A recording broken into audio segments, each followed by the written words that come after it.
What's going on? What's going on, my good people? Film fam, welcome to another episode of Let the Film Speak. I am one of your hosts, Chop. Here, my main man, Willie Jack. Willie Jack, how you feeling tonight, man? Man, feeling good, feeling great, man. We back in line, man. We back in the game like we need to be, man. So hey, I'm ready now. Let's get it going. For sure, man. Hey, we got a great show for y'all today, man. We're not gonna waste too much time, you know what I'm saying, because we got to get to it today. We had a lot of news that happened over the last couple of days, so we're gonna jump into it. But before we do that, I'm gonna run through these house rules really quick for you, and they're real simple, man. That's like, that's share, that subscribe. You know what I mean? Become the newest member of the film fam. You know what I'm saying? See exactly what me and Willie Jack got cooking, and I guarantee you, we won't let you down. That last rule, though, we ain't gonna forget that last one, man. Is make sure you hit that notification bell, because how else are you gonna find out when me and Willie Jack got something cooking? You know what I'm saying? Where it's gonna be happening and how you can be a part of it, man. So hit the notification bell. Become, like I said, the newest member of the film fam, and I guarantee you, like I said before, we will not let you down. But Willie Jack, we got to jump into it, dog. And that's what we're going to do, man. Today, we got a good show. We're going to talk about the top cornerbacks in the draft. You know what I'm saying? But before we do that, we got to jump into the news, man. We got to jump into some news. And the first bit of news we're going to start it off with, it's kind of like a combination, man. And it's something that's been going around. It's been a storyline for a long time. And I really just wanted to jump into this, get it over with, man, so we can continue to keep it pushing, man. Allen Lazard, he gets picked up by the Jets, man, on a 4-year, $44 million deal. He gets 22 guaranteed. Okay. Now, we all know Allen Lazard is not he's not one of your top of the line players that gets signs in free agency. Normally, you know, we see something like that and we keep it pushing. We may mention it, you know, here and there, but nothing at the top of the news segment usually. But the reason we brought it up today is because your boy Aaron Rodgers. And well, actually, it was my boy. You know, it used to be my dog, man. I used to ride with him. Willie Jack can tell you, man. That was my partner, man. That was my cat. So Aaron Rodgers gave the Jets a wish list. I don't know what Aaron Rodgers got again. I don't know what he got on these cats, man. A list of demands. He got the league by the kahunas. You know what I'm saying? He's got teams going out and doing exactly as he says in order for them to sign him, you know, on this team, man. And of course, it comes out on the Pat McAfee show that Aaron Rodgers' plans is to play with the Jets. You know, now nothing is official yet. There hasn't been a signing or a trade or anything like that. But those are his plans. Willie Jack, let's touch on this one for a little bit, man. First, look, man, I think he was too kind. Look, Aaron Rodgers, man. Okay. We can talk about in a league full of divas. Yes. Aaron Rodgers has cemented himself at the top of that mountain on that Mount Rushmore. He's number one. Number one. You know what I'm saying? And I'm gonna say this with love, but he's up right now. You can hang his jersey in the Raptor with T.O. I love me some T.O. Second, third greatest receiver in NFL history in my book. It is what it is. Yeah. Him and T.O. boy up there, president and vice president, man. I don't know what to tell you. The boy gave it just a list of demands. And then you could tell he still didn't even, the news still ain't officially hit. He was like, yeah, no. Before I sign, a couple things I need y'all to get. If he wanted to, he could very well say, you know what? I changed my mind. Bro, at this, he really could. He ain't signed. You know what? I retired. Bro, that's crazy. But go get my dog Allen Lazard. And Allen Lazard got a good check now. 4 for 44, 22 guaranteed. Yeah. For a number 2.5. If he's your number 2, you still want another number 2. Yep. He's more so explosive 3. He gets in this market. He's got top of the market money. So $11 million a year is the number. What him, Juju, and whoever else has signed it. Obviously, that's kind of been the going number, I think, on the receivers. Or well, he got quality number 2 money, and he's a low 2, high 3. As far as a receiver. And then, of course, the other thing on the list was what? He wants Odell Beckham. He also wants Randall Cobb. Again, Mercedes Lewis. He's bringing the game with him. First off, Mercedes Lewis had 6 catches last year. Hey, man. Hey, it's not what you know, it's who you know sometimes, man. And see, this is it's 2 parts to this, right? one side you got Aaron Rodgers. It's like, look, man, I'm getting tired of the ESPN and all the sports channels even covering it. I'm getting tired of hearing his name. If you gonna play, you play, whatever, man. You do what you're gonna do, because regardless, the league gonna go on. But then you got these organizations, the organizations I talk to y'all about all the time, who do whatever for these athletes, or just respond to some of these crazy demands. Like, why would I go sign Mercedes Lewis, who caught 6 balls last year? Why would I go get a washed up Randall Cobb, you know what I'm saying, who can't separate, or Alan Lazard, who can't separate, you know what I'm saying, when if his life depended on it, you know what I'm saying, on 3rd and 8 when I really need a catch. You know what I'm saying? Why would I go even do that? Spend that money? No, it's plenty of guys out here I could have went to go get that was worth more, or could have done more for my team than that, man. So, hey, man. And I ain't gonna lie, man. Like, let's say he wants to bring Lazard, who was a free agent. He's a big body, size speed prototype. He's 6'4", he runs 4.4, or you know what I mean. So do he though? Do he run a 4.4? Yeah, well, he ran a 4.4 when he came in. That was his thing. Okay. He was a 6. He's like 6. Lazard is a big boy. He's like 6'4". Well, he's a big receiver for sure. I want to say he ran 4.4. Man, he's got good like up the field long speed, but he's not like shifty or necessarily explosive. But he's got up the field long speed. That's the kind of prototype the Packers went for here lately, especially. But okay, so maybe you get to the Jets. You've got a young kind of budding, star weapon in Garrett Wilson. Okay, you got another young guy, Elijah Moore. Corey Davis, I think, was an underwhelming sign when they signed him. I don't know how much bang you got for your buck. So maybe you look at, okay, I imagine Corey Davis may be getting cut to make room for sure. I think Corey Davis is the odd man out, and I'm still unsure about Elijah Moore, because Elijah Moore had his troubles with the actual team, but now with if Randall Cobb get in there, then maybe. I mean, but I don't know if they would cut him, because he was in a 2nd round pick. Was it just last year, or is this his 3rd year now? But he's still on his rookie contract. And then honestly, if I'm him, I don't know where he's going to go and play. Who's going to play with outside of having a chance to play with AA Rod? You know what I mean? So if you got a chance to sit down and be quiet and make that work, I think he would take that. And if I'm the Jets, I'd rather start my season with Garrett Wilson and Elijah Moore anyway. I would rather start my season with those two over Alan Lazard and whoever else. Well, that's you got room for 3. So I'm saying, I'd probably take Alan Lazard over Corey Davis, just for one, to make room for Corey Davis, makes room for Elijah Moore in that short and intermediate area. And then you still got Garrett Wilson, who can stretch the defense and kind of do it all weapon. And then as just like Lazard on the opposite side of Wilson kind of keeps safeties honest, because you can't just stay over the top, because he's got long, deep speed as well. So, I mean, I like the matchup. But yeah, 4 for 44, man, getting that premium number 2 money. Yeah, it was definitely an overpay, man. It's one of those things where, man, if you got the leverage, use it. You know what I mean? If you got the leverage, use it. So, yeah. I'm with you on that. All right, let's keep on going, Willie Jack. We got a lot of news today, man. Another one of the biggest trades over the last week, man. We had the Bears. The Bears, they trade the number 1 overall pick to the Panthers. The Bears received the 9th overall pick, the 61st overall pick, a 2024 first rounder, a 2nd rounder in 2025, and DJ Moore. The Panthers received the 1st overall pick. Willie Jack, talk to me about this move. Man, I love this one, man. And honestly, the going rate on the number 1 pick, man, especially coming from that far. I mean, you had it only works out, honestly, because of DJ Moore. Because without DJ Moore, man, they probably need another. It was probably going to be 3 firsts. 3 firsts have been the price that we had seen to get to the number 1 spot in a lot of years. And that's not counting. Well, I guess that counts the one you swap. So they swapped the first, and there's 2 more firsts. So in this, it's only 1 more first, but you give up a 2nd. And then also, like I said, you do have to bring in DJ Moore. That right there is what takes this deal over the top for me and the Bears. Getting DJ Moore, getting a bona fide number 1 receiver. DJ Moore is a guy, man, I've been a fan of since he came in. Him, Scary Terry, man, guys like that were a little kind of under the national radar as far as how good I think they were. And so he's right there in that same vein. And now, man, I can't wait to see, like, you know what I'm saying, what him and Justin Fields can accomplish, and see, like, just how far this takes Justin Fields' game. Like, receivers can come in and take a quarterback's game to the next level as well. You know what I mean? We've seen that before. We've seen Stephon Diggs go to the Bills.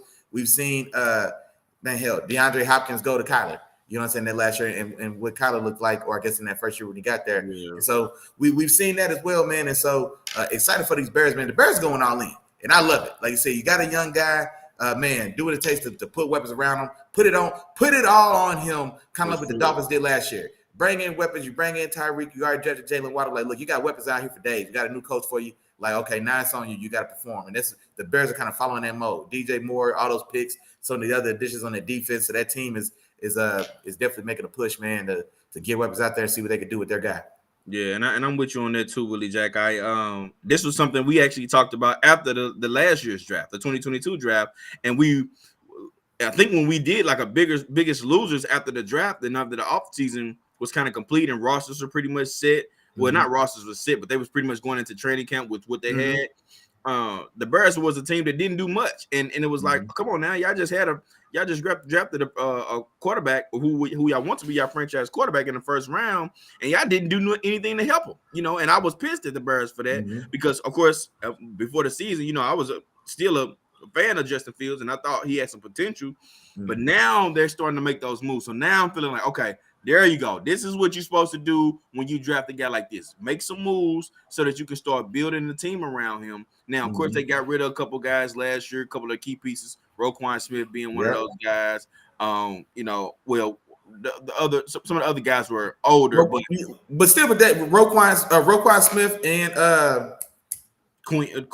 Robert Quinn. There we go. Yeah, and Robert Quinn, who was coming off of 18.5 seasons. Coming off of 18, yeah. So having one probably his best sack season of his career, and then now you're starting to rebuild. So now you go get that other first round pick, another second round pick, another first round pick from next year. So you're not going to be just building this year. You're going to be building for next year too. You know what I'm saying? So you bring over DJ Moore to pair with Darnell Mooney, who I felt like still was a very talented receiver, and add him to this Bears team.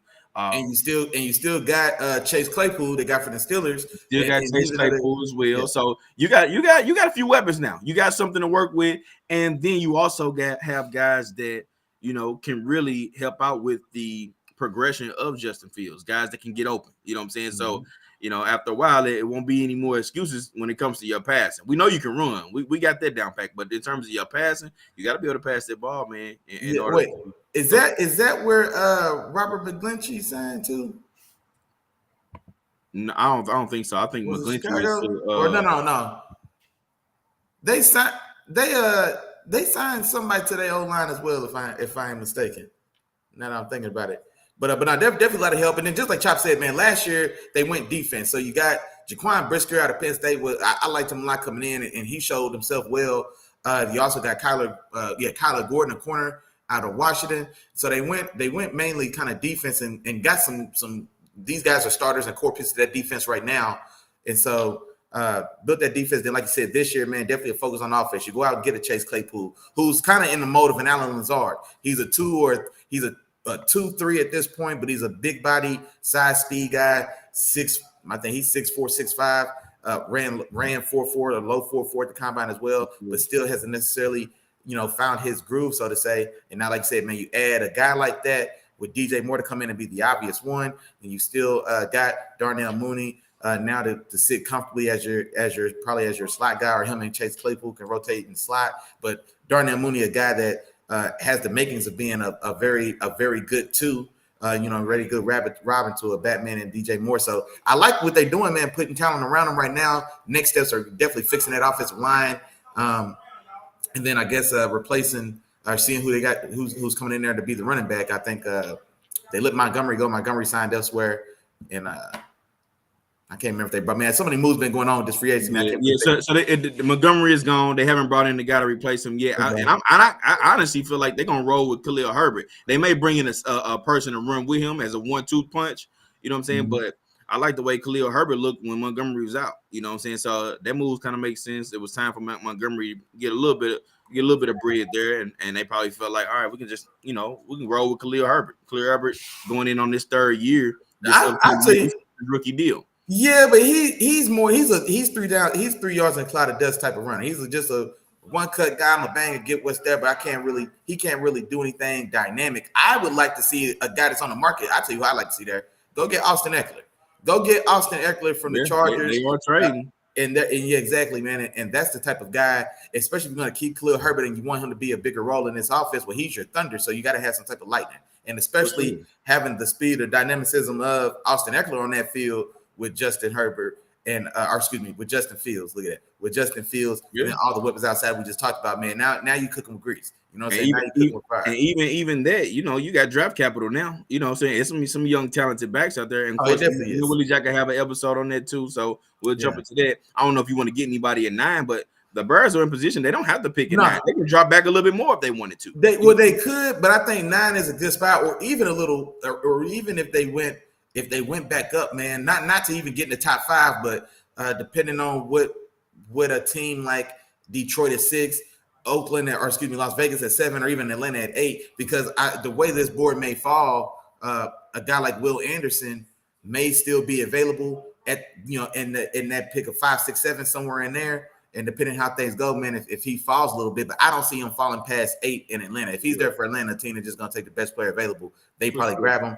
But that would be ideal, is to still get a young defensive guy in the front 7 that they still need. They short up the linebackers, of course. I think you touched on it, but they still need a guy on that front line, man. A real true nose record at D tackle, or like I said, a young guy off the edge you can really build that rush around. But they still missing that. But I think if they stay at 9, man, it's probably an offensive line. And I think Paris Johnson at Ohio State really kind of shore up their offensive line, athletic freak, and a guy familiar enough with Justin Fields. I mean, that tees up to me. But for sure. And to speaking of those linebackers, I mean, when we're on the Bears now, we might as well run through those real quick. I couldn't remember you said them as well. Yeah. Not yet. We did Montgomery, but on the other side of the ball, they brought in 2 linebackers. They brought in Tremaine Edmonds. He signs with the Bears. 4-year, got paid $32 million. You know what I'm saying? $50 million guaranteed. He signs that 4-year deal, but then they also bring over linebacker from the Eagles, TJ Edwards. He signs a 3-year, $19.5 million deal as well. So they bring those guys in to help out with their linebacker situation. You know what I'm saying? To come up with their own, I guess you can say, 1-2 punch. You know what I'm saying, at the linebacker position. You know, so. And honestly, if you think about it, Chop, what's this defense been on? Remember the heyday of this defense more recently? Linebacker, linebacker, but then Urlacher and Briggs. Urlacher and Briggs. That's where I was going. Urlacher and Briggs, and so they're a team that's had a 1-2 punch before, and so they kind of getting back to those. Even before that, man, when it was Mike Singletary and I forgot. And I just was finna say the other dude's name until I said Singletary's name, and then I lost it. Shit. Well, it's gonna bother me. I can't think of his name, but something Wilbur. Not Danny Wilbert. Man, where's Brother Red at when I need you, man? Where's my dog Joseph Kinney at, man? I need you, man. But yeah, it was another 2-headed master at linebacker then as well in that 85 version of the Bears, as well as that early 2000s version, man, with Wilbur Marshall. Wilbur Marshall. There we go. Wilbur Marshall, man. And so, but yeah, Wilbur Marshall and Singletary, man, Urlacher and Briggs, and now you got Tremaine Edwards and Tremaine Edwards and TJ Edwards, and so. You let go of Roquan, don't want to cash him out. You end up saving $2 million to get Edwards that they would have had to pay Roquan. I think Roquan signed for 20 with Baltimore. TJ comes in at 18. He's younger. He is probably more athletic, but I don't think he's they kind of, man, I don't know, man. I'm a big Roquan Smith guy. I think he's probably I think he's better against the run, and I think he is more of a downhill player. And Tremaine Edmonds, man, he's a size speed freak as well, man. 6'5", 250. I think he ran like high 4.5 or mid 4.5 at the combine. And this last year, man, had his best year in coverage. So he's a little rangier that way. But yeah, man, for that Eberflus defense as well, the system he wants to run, you definitely want like it trends more towards kind of like the Bills defense, where the middle linebackers they play in a lot of coverage. He's not really like a middle linebacker blitzing style team, so he wants some guys with range to cover. And so, but yeah, no, I like the Bears moves, man. I just like seeing teams going in like this. So I like it. I like to see it too. I like to see it too. All right, Willie Jack, let's talk about some cornerbacks, man. And sad to say, we got to start off with my guy, man. My guy from the Rams, you know what I'm saying, Jalen Ramsey. He gets traded to the Dolphins for a bag of Skittles and some popcorn. That's a fact. The Rams receive a 3rd-round pick and tight end Hunter Long. Okay, let me first touch on this one really quick. Who's Hunter Long? Respectfully. First and foremost, respectfully, who is Hunter Long? You know what I'm saying? And secondly, a 3rd-round pick for still a top 4 guy, easily a premier guy to the position in the NFL. You know what I'm saying? This is a guy who is very dynamic, very athletic. You know what I'm saying? is 28. You know what I'm saying? It's not like he's 32 and starting to slow down and stuff. No, this guy is still 28. You know what I mean? So you can definitely get a lot more, or you could have got more for Jalen Ramsey than you did. Now, I don't know if this has something to do with his I wouldn't say necessarily off the field issues, because his issues were kind of on the field in terms of like he's not a guy that's in trouble and things like that. But I felt like that the Rams were just like, all right, man, we just got to figure out a way to, I don't know, to get rid of him or to well, I don't know what was going on, but the deal shouldn't have went like that in my opinion. There's no way I'm giving Jalen Ramsey away for a 3rd round pick and an unknown tight end. Yeah, and I mean the tight end was probably just to maybe balance out the money or balance out the cap for like maybe the Dolphins had to shed a little bit to carry the contract up. I mean, who knows? Or maybe this is just a guy that maybe Sean McVay seen him in warming up and took a flyer on him. But I mean, who knows? Man, that's what happened with Darren Waller. Johnny seen him warming up and took a flyer on him. He was a practice player warming up. Hey, what Coach Dykes said today? He said, "Hey, man, I like your calves. You want to play football? You got some nice calves. You want to play football?"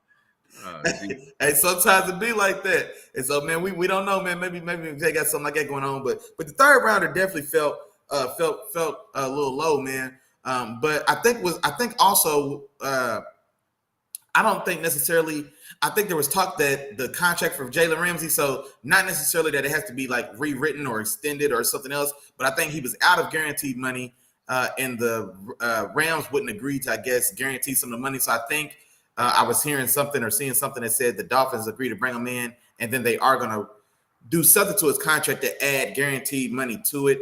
And so would it be in some style of contract dispute? Maybe that was in play or something. But and this thing, like I don't necessarily think that you were going to get a first for Jalen, not a premium first, but maybe somebody in the back half of the draft. Like say if you're from 20 down, or even a team like Washington at 16 who needs a corner, maybe that had been kind of the high water line for him. But then at the same time, like I said, man, it's taking on the contract, because so he is still getting premium money. When his turn came up, he set the market. So he is getting big money as well. So maybe that has something to do with it. But I still would have thought a second.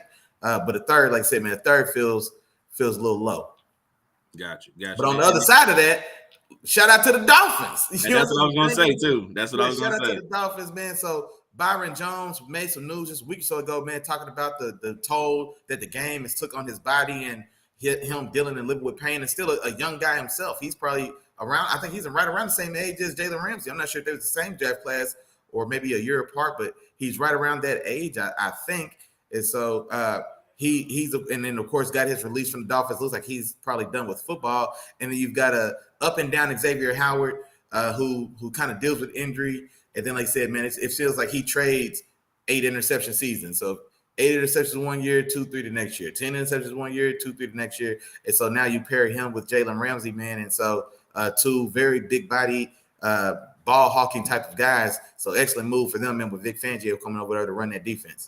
For sure. And speaking of corners, we might as well stay in that corner room. And I got a question for you after we kind of wrap this one up. Mm-hmm. But we got the former defensive player of the year, man, Stephon Gilmore, coming over from the Colts. He gets traded to the Cowboys, and the Colts receive a 2023 5th round pick. You know what I'm saying? So another cornerback that going a little bit for the low, man. What's going on for you? Man, that's the one that hurt my soul. A 5th rounder for Gilly the Kid. And Gilly was balling with the Colts, man. Gilly been balling, good. Yeah, so Gilly been balling, like I said, just a few years off his defensive player of the year season. And then, like I said, now not necessarily at that level, much like Jalen Ramsey, not the corner he was 2 years ago, but still both very good corners. And then, like I said, Stephon Gilmore even more so, man. He's playing top 10 ball. I don't know if we necessarily. It's like he's like a name now. We've kind of moved. Time is starting to kind of move past a little bit because he is on the back half, I guess, of his career. He's like 32? I want to say Gilly is, and he's somewhere around there. Somewhere around there. So like I said, he's winding on down, man, but played extremely well. Then you get him for a 5th. And then as far as I remember, man, I don't think his contract when he went to the Colts was anything crazy at all anyway. You know what I mean? I don't think it was anything unreasonable, especially when guys like Byron Murphy and Cam Sutton are getting $11 and $12 million from teams. And so to bring in a guy like Stephon Gilmore, especially for a 5th rounder. I think he still has a year or 2 left on the deal that he signed with the Colts, and that deal was reasonable as far as I remember. So excellent upgrade, man, for the Cowboys defense. Pair him as well with the Trayvon Diggs, and now he's got a Trayvon Diggs who's making his own name in this league, and now he's got a guy in the same room with him that he gets to pick his brain and kind of learn and grow as well. So I love that move for the Cowboys, man, for both those reasons. Yeah, so I looked at it. It was a 2-year, $20 million deal with the Indianapolis Colts. You know, so about $10 million a year. Mm-hmm. So here's the thing, though. All right, Willie Jack, right now on the spot, man. Mm-hmm. You want Stephon Gilmore and Diggs, or do you want Xavier Howard and Ramsey? Oof. I told you I had a question for you, big dog. You know I'm good for it. You know I'm good. Honestly, if I gotta take one of those situations, I'll take the Cowboys because I also like the rest of their cast as well. I want Micah as well, or Micah as well. So Gillian Diggs on the corner. You starting the team. You ain't dodging this one. If you starting the team, you got one or two choices. You got Diggs and Gilmore, or you got Xavier Howard and Jalen Ramsey. Right now, today, where they are in their careers. Which two you want, dog? Man, I'm not gonna lie, man. It's like for some reason, man, I want to go Gilmore Diggs, and I don't know why, but I think the smarter answer, honestly, may be Ramsey and Howard. I think both of them are younger together. So I think Trayvon Diggs is 20, let's say 25 or 26. Gilly's about 22. Ramsey's 28, and I think Xavier Howard is right there around 28, 29 as well. So theoretically, I may have Ramsey and Xavier Howard together for 3-4 years, whereas Diggs and Gilly I probably only have for 2. So I think I get more bang for my buck if I go with the younger tandem total of Diggs and Ramsey and Howard. And both those guys are big corners, like I said, big guys, physical guys. Jalen Ramsey is excellent against the Rams. Against the run. He played damn near Sam linebacker for the Rams these last 2 seasons, man. And so definitely, man, 6'2", doesn't necessarily run like he once did, but I think, the same way, the way that a guy like Patrick Peterson rebounded this year, man, you got to stop. He's at a point now where you can't just necessarily throw him on a premium number 1 guy all over the field. You know what I'm saying? Like, let him play more. And I think this is what happened with Vic, what will happen as well, why I love to move so much to the Dolphins, because Vic Fangio is more, it is more of a static defense. Guys don't really change or move sides, and he does incorporate a lot more shell defenses, a lot more zones, and so things like that, man, that'll make it a little more less strenuous to be successful in that system. And so, yeah, man, I'll take the youth of Ramsey and Buddy, man. Even I really like that Gilmore Diggs setting up, because in my mind, man, I like a guy. There's for other things we say about Diggs, man, a guy that can take the ball away and score in the other direction is valuable in this league. It really is. You know what I'm saying? Like, yeah, we can talk about the 60-yard catch he may have get up, but if that drive ends with me getting a pick 6, man, then, man, he can have them 60 yards he had on that drive. I kept him at the end zone, and then I put points on the board for us. Like, that's a valuable trait, and then you can still work and improve on tightening up the other thing. And a guy like Gilmore, man, 2 years in that room with Gilmore could change his career drastically. You know what I mean? And for a guy who's already got a lot of upside, so I like that as well, man. But I'll take the combo youth of the Dolphins side. For sure. There we go. I'm with you. That's a tough one for me too, man. That's tough for me too. I probably lean towards the Cowboys, man, because I lean towards coverage a little bit more than you wasn't a big Diggs guy. You wasn't a big Diggs guy though. For sure, but this is my thing. I think that I like that combination better. Gilmore is his style is straight shut down. He'll follow you wherever you want to go, whatever you want to do. He'll sit down and shut you down. Diggs can be the opposite corner, play a little bit different, and he can gamble. It'll enable. If I can on one side, I can say, don't worry about Gilmore. Gilmore good. I'm gonna roll my safety over more so to Diggs side, not necessarily because he needed it, but because I want you gambling on it. No, I think you're saying, yeah. You see it? Yeah. Go get it. If not, I got my safety sitting over the top. But at the same time, it ain't like this past year, we talked about the year before. This past year, he didn't really give up that many as much as people were talking about in terms of yards. He was pretty solid. But what I'm saying is, and I've been on this train a lot, and I don't want to go down this road with you, Willie Jack. Not today, dog, because we'll be all day. What you finna say? We're talking about Ramsey, and my opinion on his coverage. Yeah, and I'm not saying that. Well, I know you haven't been high on Ramsey, but I thought you were even higher on Ramsey than you was on Diggs. Is what I was but I think they both have their things that they're excellent at. Like you said, Diggs can go get the ball. That's what he does best. Ramsey, if you watch him, he don't have the best ball skills. You know what I'm saying? He's not gonna get you 5 interceptions a year. You know what I'm saying? He might get you a couple. You know what I'm saying? But he in the run game, being physical, that type of thing, he's special. Like I haven't seen a corner like him in terms of his physicality and the plays that he makes against linemen. Like I'm like, this is crazy. Like it's off the charts. But that's not what I would want my corner to do. I would prefer my corner to be better in coverage than. I dig what you're saying, but man, I ain't gonna lie. We ain't gonna sit there and just act like Ramsey isn't a premier cover guy. But the best years of Ramsey are still better than the best years we've seen from Trayvon Diggs. So I mean, he's not a slouch at coverage. I think, and I'll tell you what I think happens to Jalen Ramsey, man. I think a little bit. And especially kind of like I said, man. Go ahead, break it down like I told you a long time ago. Go ahead. Well, no, I was gonna say, like, the thing about Ramsey, he's so good, he's so talented, he's so done because I like his ball skills, but I think he plays more. He plays more to not give up a catch than to take over the ball. So they're just different styles of corners. So there's styles of corners like a Marcus Peters, like a Trayvon Diggs, who number one for them is I can go get the ball. Number one for them is not making sure you don't get a catch. You know what I'm saying? It's just a different philosophy of playing the position. And then, you know what I'm saying? Trayvon Diggs is a low shoulder guy because that puts him in line to get the ball, whereas Jalen Ramsey, for the most part, wants to stay top shoulder and still smother you, but he's like, you know what I'm saying? Like his agenda is different. The first thing on Trayvon Diggs' mind when the ball's in the air is I'm getting this interception. The thing on Jalen Ramsey's mind is you're not catching this ball. So I think he could have. I think his balls. I think he can have good ball production, but he's still they ask him to do so much, and I think it does draw away. He gets put in positions that other corners just don't get put into, and so yeah, man, he gets it. And I don't even want to use the word exposed, but sometimes things go left. But he's been asked to do something that 98% of the other guys in the position don't even get asked to do.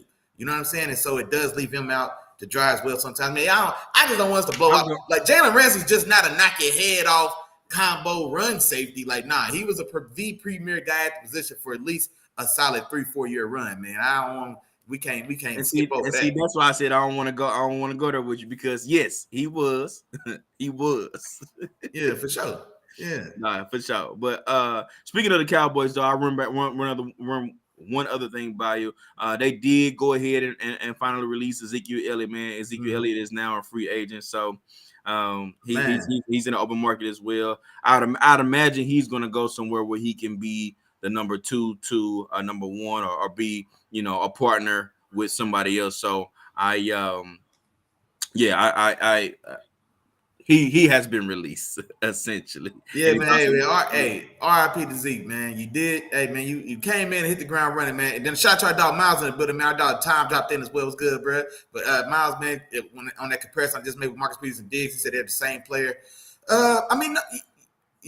Yeah, well, they're both ball hawking style of corners, aggressive style corners, and that nature. But their games, I think, a little different. I think Diggs has better, like his speed is very he's got better speed and athleticism, so he can carry routes deeper and things like that. But like I said, man, when it's a 40-yard post, you can get behind him because he's playing low shoulder, he's playing the ball. And so that's, you know what I'm saying? But in doing that, you leave yourself to expose to somebody going over the top of getting one and getting them on you. You know what I mean? But that's kind of his give and take.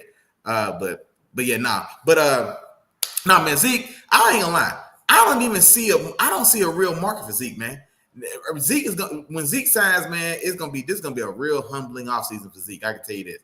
Because I don't know what market there is for him. And then even when somebody does come knocking with an offer for him, I can't imagine Zeke is gonna get more than $4 million sounds heavy for Zeke. Zeke's gonna sign a one-year deal to see if he can maybe rekindle some spark or some juice to his name. And man, if it's $4 million, that is gonna be damn good money. Because like I said, man, because he doesn't look to have as much in the tank as even Rashad Penny, who got picked up and signed with the Eagles. Miles Sanders just signed with the Panthers. David Montgomery signed somewhere else as well. You know what I'm saying? So like a lot of the, I guess, running back needy teams have already kind of made moves. And so now, like I said, the teams that are left, and nobody I don't think is wanting to bring him in to be a lead back as well. So if you're bringing Zeke in with the plan for him to be pass protection and short yardage, man, I don't know what that's worth, man. I don't know if that's going to be worth for Zeke, man. Zeke might be one of these guys like a Ty Gurley, man, who's out this league by the time he's 28. Zeke just turned 28. Zeke's time is Zeke is around that area. He ain't young. He ain't super young. You know? It feels like he's like 30. It feels like he's like 32. He's 27. 20. Okay, yeah, 27. And so, whoa! Shout out to our dog Kevin Wilkinson, man, from Real STL Sports. He said 5 to 10 a year, boy. Those are cocaine in the 80s prices. Zeke is not getting anywhere near 10 million for sure, and nobody's giving Zeke $5 million, bro. The premium kind of running back signees this year, the highest deal so far is a $6 million a year deal that old boy got that went to the Lions. Which one of those guys went to the Lions? Is that where David Montgomery went? 3 years for 3 years for 18. 3 for 18, I think, is what Dave Montgomery got going to the Lions at $6 million a year, and that was the kind of the top of the market as far as these running backs deals is gone. And Zeke's not going to get that. I would think Zeke signs a $4 million over 1 year style of deal, high side. I can see one for 2.5 late in the game. Maybe a team like Oakland, like Las Vegas, they want to bring him in and pair him in with Josh Jacobs, let him get beat up on some of those short yardage downs and help with pass protection, that type of thing. I can see a signing like that for the Raiders, but it'd be very comfortable. And then he's asking Jamal Williams. And that's what I was telling Chop, man, when the news got posted.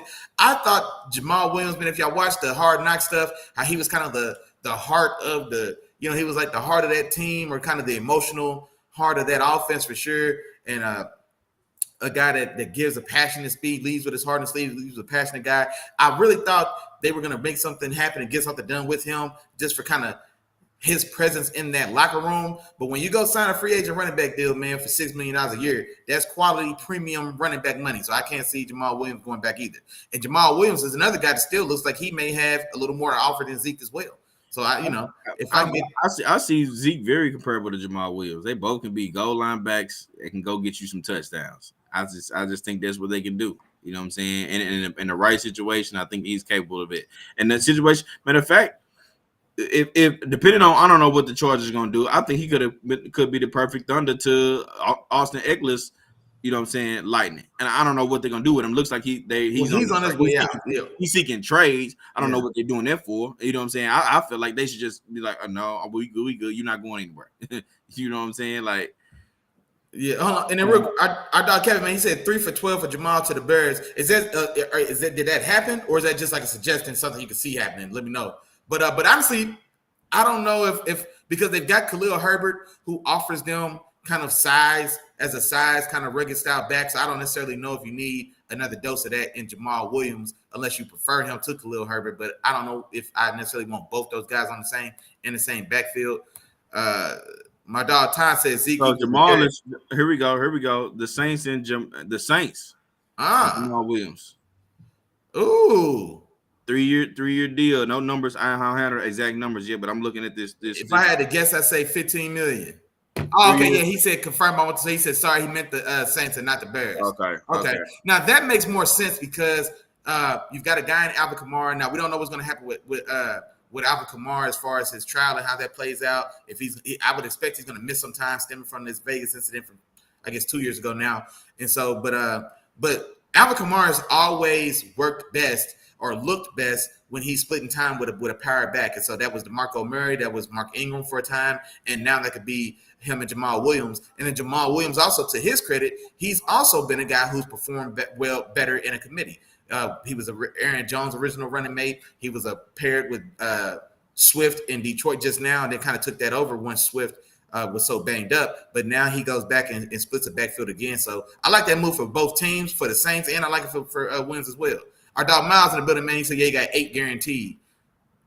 So 3 years, 8 guaranteed. That 8's probably guaranteed in the first. Maybe they spread that over the first 2 years. I don't know if they're gonna give him 8 mil in this first year, especially without Kamara being actually, cut or on the commissioner's list. So maybe it's essentially a two-year, $8 million deal essentially, but there's a third contract year on there that he could be cut after that third year. So that's the type of money that we should expect for Zeke, man. Something like that. 4 years. I said that too. I said $4 million high side. I said I can see Zeke signing for $4 million, man, for 1 year somewhere. And then, like I said, man, and that's high side. I think you may even get them, depending on, like I said, all these seats are filling. You may even get them for something like 2.5, 3. You know what I mean? You may even shave $1 million off that 4. But the Saints could have been an interesting landing spot for Zeke, like I said, because somewhere that does need that type of component. But Jamal Williams just wouldn't got that. So I don't know what's going. I don't know what's left for Zeke. For sure. All right, let's keep on pushing, Willie Jack. We got the Raiders, man. The Raiders end up making a move. They end up signing Jimmy G, man, to a 3-year, $72.75 million deal that includes $34 million guaranteed. Willie, how you feel about this one, man? Man, they downgraded from Derek Carr, in my mind. You know what I'm saying? So in my mind, it's a downgrade from Derek Carr. I think Derek Carr has been, and not to say that he had he didn't have a great year last year, of course, but I still think just talent for talent, skill for skill, I prefer everything about Derek Carr than I do Jimmy G. And then honestly, both of these guys have been a little banged up, but Jimmy G even more so than Derek Carr. And so now Derek Carr, what happened with them in that situation, man, it just fell apart. Him and Buddy from the Patriots. I mean, they couldn't jive. It just jived. They didn't work out. And then, like I said, man, once you cross a certain point, man, that bridge is gone, and so he can't come back. But losing Derek Carr, who had been the captain and the quarterback of that team and of that city from Oakland now to Las Vegas, been there for 8 years, and to ship him out, I feel like it's a downgrade to bring in oft injured Jimmy G. You know what I mean? Jimmy G, who has never really done anything as far as what he's ever offered to a team has been bolstered by what type of team you can put around him. And then even in the years where he's been adequate, he's never been great. You know what I'm saying? He's at most he's been adequately good, but he's never showed you any flash of great. And like I said, man, he's a guy that stays in the tub. It's hard to make a club in the tub. You know what I mean? And so, but thing about that, I guess, is that McDaniels or am I? Yeah, McDaniels. So history with the Patriots, should be more familiar with the system, what he's asked and expected to do, even just dealing with McDaniels and his demeanor and how he is behind the scenes and things like that. And so I guess in that aspect, it makes sense. But as far as talent for talent, skill for skill, I think they got worse at the position. For sure. I don't think so too, but I don't think they were looking to do anything spectacular. I think their goal was to, all right, let's get them a guy that can come in and hold it together somewhat for a little while, you know, in terms of like a bridge quarterback. And I think that's exactly what he is. The Raiders still hold the 7th overall pick. So I wouldn't be surprised if with that pick, they go and try to get them a QB, you know what I'm saying, out of this draft, because there's a few out there that I think they could possibly go for. So I think that this is a strong possibility that they'll get a QB, a guy that can sit behind Jimmy G for like a year or two, and prepare to start, you know, in the future. A guy that's this name that's been coming up a lot in terms of being a guy that can sit or that needs to sit will be Anthony Richardson. He's the type of guy that I think that through the draft, I think his draft stock has grown tremendously, and I think that there's an opportunity for him to come in, sit, and maybe be ready. And I think that's the role that Jimmy G's playing. Jimmy G is bridge until they find their next guy. However they plan on finding their next guy, they want another guy. They're not relying on Jimmy G to be the ultimate guy here. That's why it's a 3-year deal and not anything longer. They want him to be a bridge, and I think that's their goal there with bringing him over to do that. Yeah, and that would be optimally that would be the best course of action. But the thing is, at 7, I'm not sure Anthony Richardson gets past the Colts at 4, and so I don't know if the Raiders have the capital to try to maybe trade with Arizona to get ahead of the Colts to get Anthony Richardson at 3, because I don't think it makes it past 4. And honestly, signing Jimmy G, I'm just not that high on Levis. I'm just not. Like, I think when we talked about quarterbacks, Yeah, I don't think neither one of us would, but not that. But that's not saying that they're not though. but that's to say, yeah, it's a quarterback needy team, man, and we see guys get overdrafted all the time. So in my mind, man, I wouldn't want to spend a first round pick on a guy like Will Levis, because he just doesn't look like a first round talent to myself. For sure. You know what I'm saying? But I don't know if that's the guy they want to talk. Because if you get him in the first round, if you do waste this first round, not waste, if you do use this number 7 top 10 overall pick on Levis, then you are saying he is the next guy. You know what I mean? And like I say, you've got to give him, you've tied yourself for 5 years to Will Levis. You know what I'm saying? And so, but I just don't know if that's the guy you want to bank on, or if, like I said, man, they lose Jared Stidham, the backup that was there also from the Patriots. He goes to the Broncos. But yeah, man, I just don't know if Levis is the guy I want to tie myself to, especially with a team that has so many other needs, especially defensively. I think you get Jimmy G, you franchise Josh Jacobs. I think the Raiders at that number 7 pick, especially having Jimmy G, man, I think you got to go defense, or you got to go offensive line. And so you've got Colton Miller, one guy on one side. You can bookend him with a guy like Paris Johnson as well, who I think is the only top 10 caliber tackle in my mind. So maybe you go Paris Johnson and really shore up that offensive line, or at least on the edges. Or you've got to get a defensive playmaker at that point in the draft that early, man. You've already got Max Crosby in the front. Chandler Jones stole a whole bunch of money from y'all last year, but you definitely need somebody in that back end, man. They need a Devon Witherspoon worse than anybody in this draft. You know what I mean? They need a real tone setter on the back end, man, and the guy that can come in and kind of be a guy. Well, I'm sure we'll get to we'll get to guys like that. But yeah, man, they need a difference maker either on the offensive line or on that defense at 7, man. I don't think Will Levis is the guy I want to tie my horse to, just because we need one. You know what I mean? For sure. And in more Raiders news, man, the Raiders, they end up trading one of their top weapons away, man, and Darren Waller, man, he gets traded to the Giants for a 3rd round pick. And honestly, Willie Jack, I kind of like this move, man. I like this move, especially for the Giants. You go and you give your quarterback $40 million a year, like my dog Willie Jack said. You go sign Daniel Jones $40 million a year, and without any weapons from last year. So, hey, if you're gonna sign him for that, let's go help him out. You know, so that's what the Giants are trying to do, and say, all right, let's go start getting him some weapons for, you know, whatever we can do. And essentially, I seen something to that show where essentially what they did was traded Kadarius Toney for Darren Waller, which, I mean, the pitch, the way it worked out, yeah. For the Giants, that's a win. You know what I'm saying? Kadarius Toney was never available for them anyway. You know what I mean? So as of right now, Darren Waller is their top weapon. They still have guys like Sterling Shepard and, you know, Isaiah Hodgins and stuff like that. They still got those guys, but they need more. You know what I'm saying? It's time to move on from Sterling Shepard. He's gotten a season-ending injury every year for probably like the last 3 years. It's about that time. And yeah, like I said, once you sign Daniel Jones for the amount of money y'all signed him for, you got to go get the weapons. You already got Saquon Barkley locked up for this year. So now let's start getting those passing weapons. Assuming he plays on that tag. I still haven't heard it came out that he signed and agreed to play on that tag as well. Absolutely. So, but no, just like you said, this team probably just as much or more, them and the Patriots, the Giants and the Patriots are probably the 2 worst, like offensively skill-laden teams in the league, or two of the top 5 or bottom 5, I'd say, as far as just weapons go.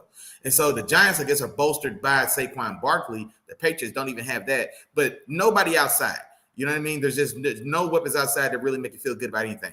And so Wan'Dale Robinson, Isaiah Hodgins, you cutting the Kenny Golladay experiment failed miserably, so you cut him already this season. And so Darren Waller comes in there to be your Travis Kelce. He's coming in there as a tight end in name, but he's going to be your number 1 passing threat in this offense. You know what I mean? And the good news is, when he's healthy, he's capable of giving you that type of production.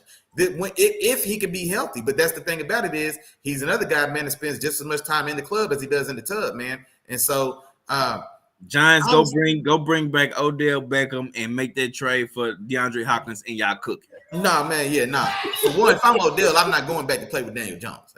When I could go across the street and play with Aaron Rodgers, boy, you crazy as hell. I'm not going to play with Daniel Jones when I can go across the street and play with A. Ryan. Well, first off, the boy want 20 million. He want 20 million a year, boy. That boy sick. Odell? Yeah, he's sick. He tripping. He think bro. I ain't gonna I lie. get Well, it. He's you know talented. what? He's I talented. ain't mad at him. Now, here's the thing about it. I'm okay asking for 20. Now maybe he gets 15, but that's a good 15. A year off coming. He's still what's Odell? Did Odell turn 30 officially yet? Or is he still 28? 20? Is he 28? I think Odell 28. I don't think he's 30 yet. While my partner's looking it up, man, but you gotta look at the guy who last 30, time. bro. He 30. Oh, he is 30. Oh, okay. So he just turned 30 then. Okay, so he just turned 30. But honestly, man, he should be as healthy as he's been. He had a year off. Last time we seen him on the field, he was dynamic. He was the best player in the Super Bowl for his team before he got injured. You know what I'm saying? And so we see that he can still play at a premier level.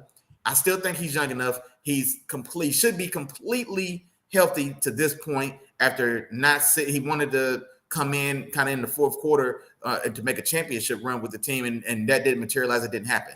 And so now, like I said, he's 30 years old, man. The last we saw of him, he hasn't necessarily regressed to the point to where he still can't be expected to come in and be a dynamic guy that you want to run the offense through. And so I'll give Odell $15 million. If Michael Thomas just re-signed with the Saints for 1 year, $15 million, 10 guaranteed, but up to 15, I'll give Odell that same contract all day long. I'll give Odell that Michael Thomas contract all day long. Especially in a market where guys like Juju Smith and Jacoby Myers are the top receiving options in this year's free agency market. So there's no one else out there. I'll give Odell 1 for 15, one for 10 guaranteed, incentives to 15. Let him go out there and give me 1,200 yards. Let him go out there and give me 12 touchdowns. You know what I'm saying? And yeah, man, hell yeah. Man, that boy ain't played a full season since 2019. Boy, that boy tripping asking for 20 million. Hey. That boy out here tripping. Hey, man, I'm trying to tell you, somebody he's getting 10 for sure. But I really think that Michael Thomas contract is going to be the blueprint that a team uses for him, unless it's going to be a multi-year deal. And I just don't know if somebody's going to give him multi-year money because, like I said, he has been. He's another guy, like we said, for Waller, man. He's been in the tub just as much as in the club here lately. So I think it probably will be a 1 year deal. But the deal that Michael Thomas signed is perfect. 1 year for $15 million, including incentives and bonuses, and then 10 of it guaranteed. I definitely that's definitely well worth it, man. If you're a team, if you're a team like the Giants, I don't think he's going back there, but a team like the Jets for sure. Shit, the Cowboys still should be in that mix. Man, the Chargers should be in that mix as well. You know what I mean? There's a lot of teams, man, that I think would spend that type of money with Odell. I would think it makes sense to spend that type of money with him. Gotcha. I feel that. All right, Willie Jack, man. Let's play a little hot potato, man. We got a lot more news left, man, and of course we got to get to these cornerbacks. You know, so I want to play a little hot potato, and I'm not sure. Maybe you want to spend a little bit extra time on this next one, but we'll see, man. Let's stay in that Giants division though, and let's go into the Washington Commanders, man. They signed defensive tackle or re-signed defensive tackle Deron Payne for a 4-year, $90 million deal that includes $60 million guaranteed, man. Coming off his best year, posted 11.5 sacks, 64 tackles. 18 tackles and 20 QB hits, man, from a defensive tackle position. Willie, how you feel about that one, bro? Man, I ain't gonna lie, man. You know how we get down over here, man. I love to see players get paid, so I'm happy to see him cash a check for sure. Realistically, though, man, it was premium. He's not the best interior D lineman on that team. You know what I'm saying? I think he's not as dominant a player as Jonathan Allen is next to him, and I think. He did what he's supposed to do, but I think playing next to Jonathan Allen does a lot for his game as well. But I like that they kept them together. That D line is just nasty. We just need to see Chase Young stay healthy. Montez Sweat, man, is a very kind of under radar athletic freak and a guy that's capable of giving you really good production as well. So across the board, man, on paper, those names, Jonathan Allen and Payne in the middle, Chase Young and Montez Sweat on the ends, man, that's a nasty front four, man. If this is the year it comes together, that's going to be, man, that's the damn purple people eaters again. That's the steel curtain again. That's the fearsome foursome again. I'm talking about all the historical D-lines, man. If y'all don't know, man, fearsome foursome was, you know what I'm saying, Deacon Jones and Buddy from the Rams back in the day, man. Talk about it. You know what I'm saying? The purple people eaters, man. You know what I'm saying? The old Vikings boys back in the day, man. Steel curtain. Y'all know what's going on. That's the type of talent that's on that line. You paid a lot of money to get it. And so it was slight overpay. maybe just as far as where he ranks on that offensive line. Like I said, I don't think he's as good as Jonathan Allen, who signed right next to him, signed a big deal just I think a year or two ago. But man, they had the money to do it, so they did it. So I'm not mad at it at all. For sure. And I hope it don't turn into fool's gold for him. You know what I'm saying? We see a lot of that every once in a while. Guys on their contract year, they come out, they ball. You know what I'm saying? They go crazy with the numbers, and then after that, it's like, man, hey, cash that check. They cash that check and cash out. That's what they do. Hey, it happens, man. It happens, and listen, I hope it don't happen for him, man. Then our dog Kevin Wilson. I hope it don't. Real deal STL Sports in the building, man. He said talking about Washington, they also need some linebackers and some DB help. They definitely do, man. They lose Cole Holcomb this year, who was a captain for them.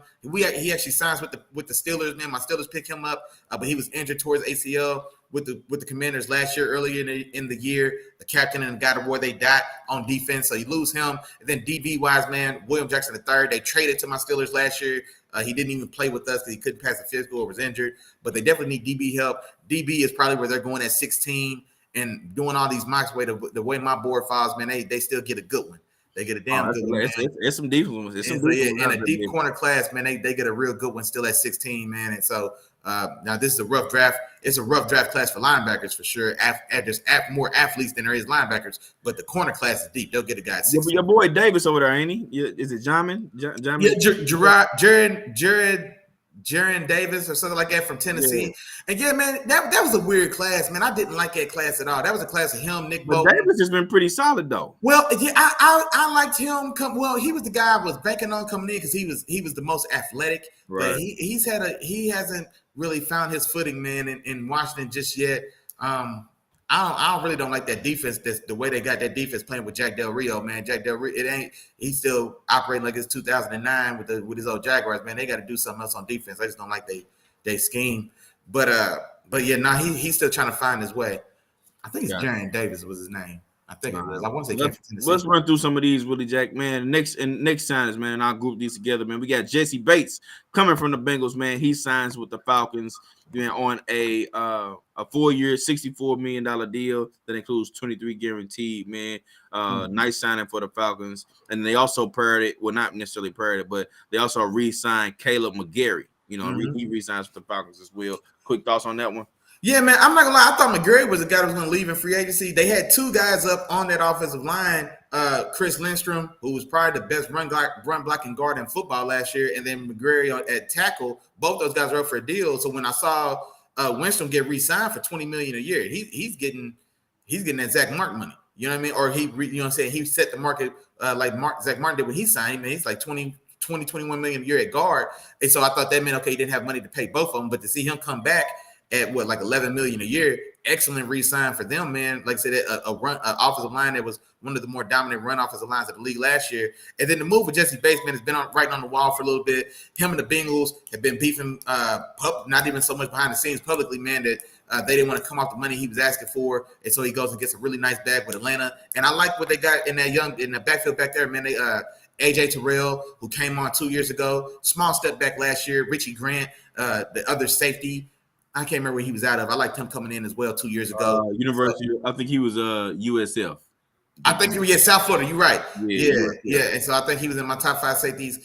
He may have been for you if you remember him as well. Then. Yep. Yeah, so I remember. Okay. Yeah. I liked him coming out. Yeah. Exactly. We liked him coming out, and so you pair him up with Jesse Bates, man, a guy who's shown to have range and he can go get the ball, man. He had an excellent season, I think 2-3 years ago, man. He may have led the league in picks or been one of the league leaders, and so I like the move. Understood. And he got a bag. We love to see that. Come on now. Of course. Speaking of bags, man, the Chiefs, they signed former Jaguars offensive tackle Jawan Taylor, man, 4-year, $80 million, $60 million guaranteed. He gets it. He gets it as well, man. Yeah, that's another good signing, man. The Chiefs had both tackles are free agents, right and left. Orlando Brown, man, we know what's going on with his contract situation. So you go get Jawan Taylor from the Jaguars, and it fits good with the Chiefs because he's an excellent pass protector. He's not at all going to offer too much in the run game, but this is the team that before we do anything else, let's keep Patty standing up. You know what I mean? And so he slides in.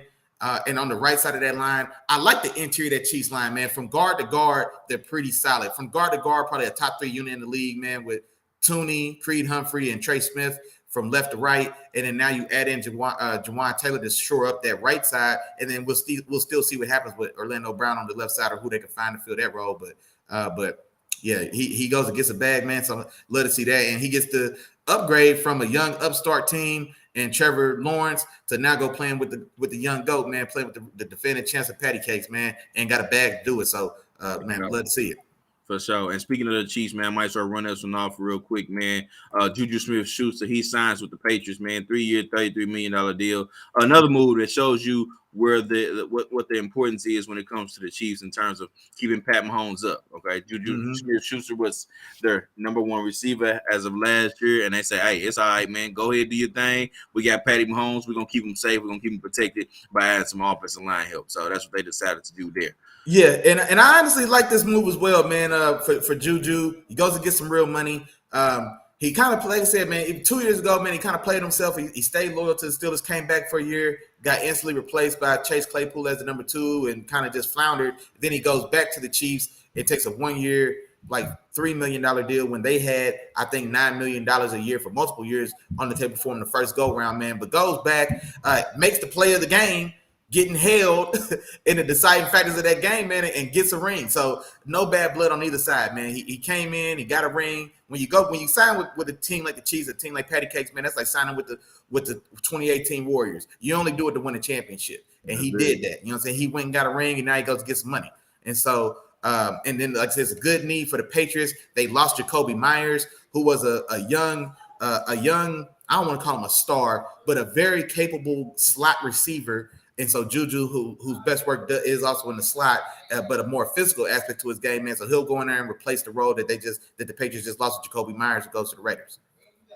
Understood. And as you already just said, Jacoby Myers, he's over with the Raiders now. He's the number 2 receiver over there with Devontae Adams. I think a good spot for him there. On to some more moves, Willie Jack. We got Javon Hargrave, man, former defensive tackle of the Eagles. He gets signed by the San Francisco 49ers, man. 4-year, $84 million with $40 million guaranteed. I kind of like this one too because the other defensive tackle wasn't necessarily working out in terms of Kinlaw, and I really liked him coming out of South Carolina. South Carolina, I think. Yeah, I really liked him coming out. But he wasn't necessarily panning out, so they said, forget. You know what? Let's go get Javon Hargrave. Put him next to Eric Armstead. We still got Joey Bosa on the outside, and they sure up. Yeah, you're right. I'm right. Nick Bosa. They still got Nick Bosa on the outside. They want to shore up that defensive line, man, and continue to open up those lanes so that Fred Warner can roam freely, man, and do his thing. So I like that move. No, for sure, man. And that's Javon Hargrave. He's one of the ones that got away. Drafted by my Steelers. It came contract time. We had him and Stephon Tuitt. We bank on Stephon Tuitt. We let Hargraves go. He gets paid with the Eagles, and then now reset the market, or not reset the market, but goes and signs damn good money with the Niners, man. So happy to see him still doing well. And yeah, man, penetrating, pass rushing, 3-tech defensive tackle, man. So excellent addition. Now, for all the names on that Niners defense, the only real pass rushing production they really got was a lot of it just fell on Nick Bosa. You had Sam Ekibom on the other side, playing Robin. I think he had 8.5 sacks or so. You just lose him in free agency. But now you've got a guy that can go win on his own. So defense, especially aggressive defense, is all about trying to create one-on-ones. And if you're a guy that we create a one-on-one for, you got to kill him. You know what I'm saying? The guy with the one-on-one has to kill. You know, so that's the thing about D-line. So they can only double team one or two. They can only double team one guy. Everybody else with a one-on-one is supposed to kill. And so you've got Nick Bosa now who's getting chips and slide protection to him. Well, now you put Javon Hargrave next to him now or somewhere on that line, however they run it up. And now you can't leave him one-on-one because he's going to kill a guard or a center.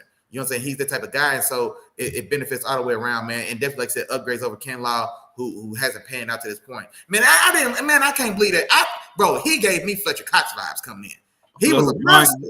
Yeah, he gave me Fletcher Cox vibes, man. On top of his strength too, it's just his natural ability. He was athletic too, you know. So I thought for sure, like if he ain't gonna do nothing else, he's gonna wreak havoc. You know what I'm saying? He's gonna cause a mix up and a stir in on any defensive line. That's what I thought coming out as well, Willie Jack. So I'm with you, bro.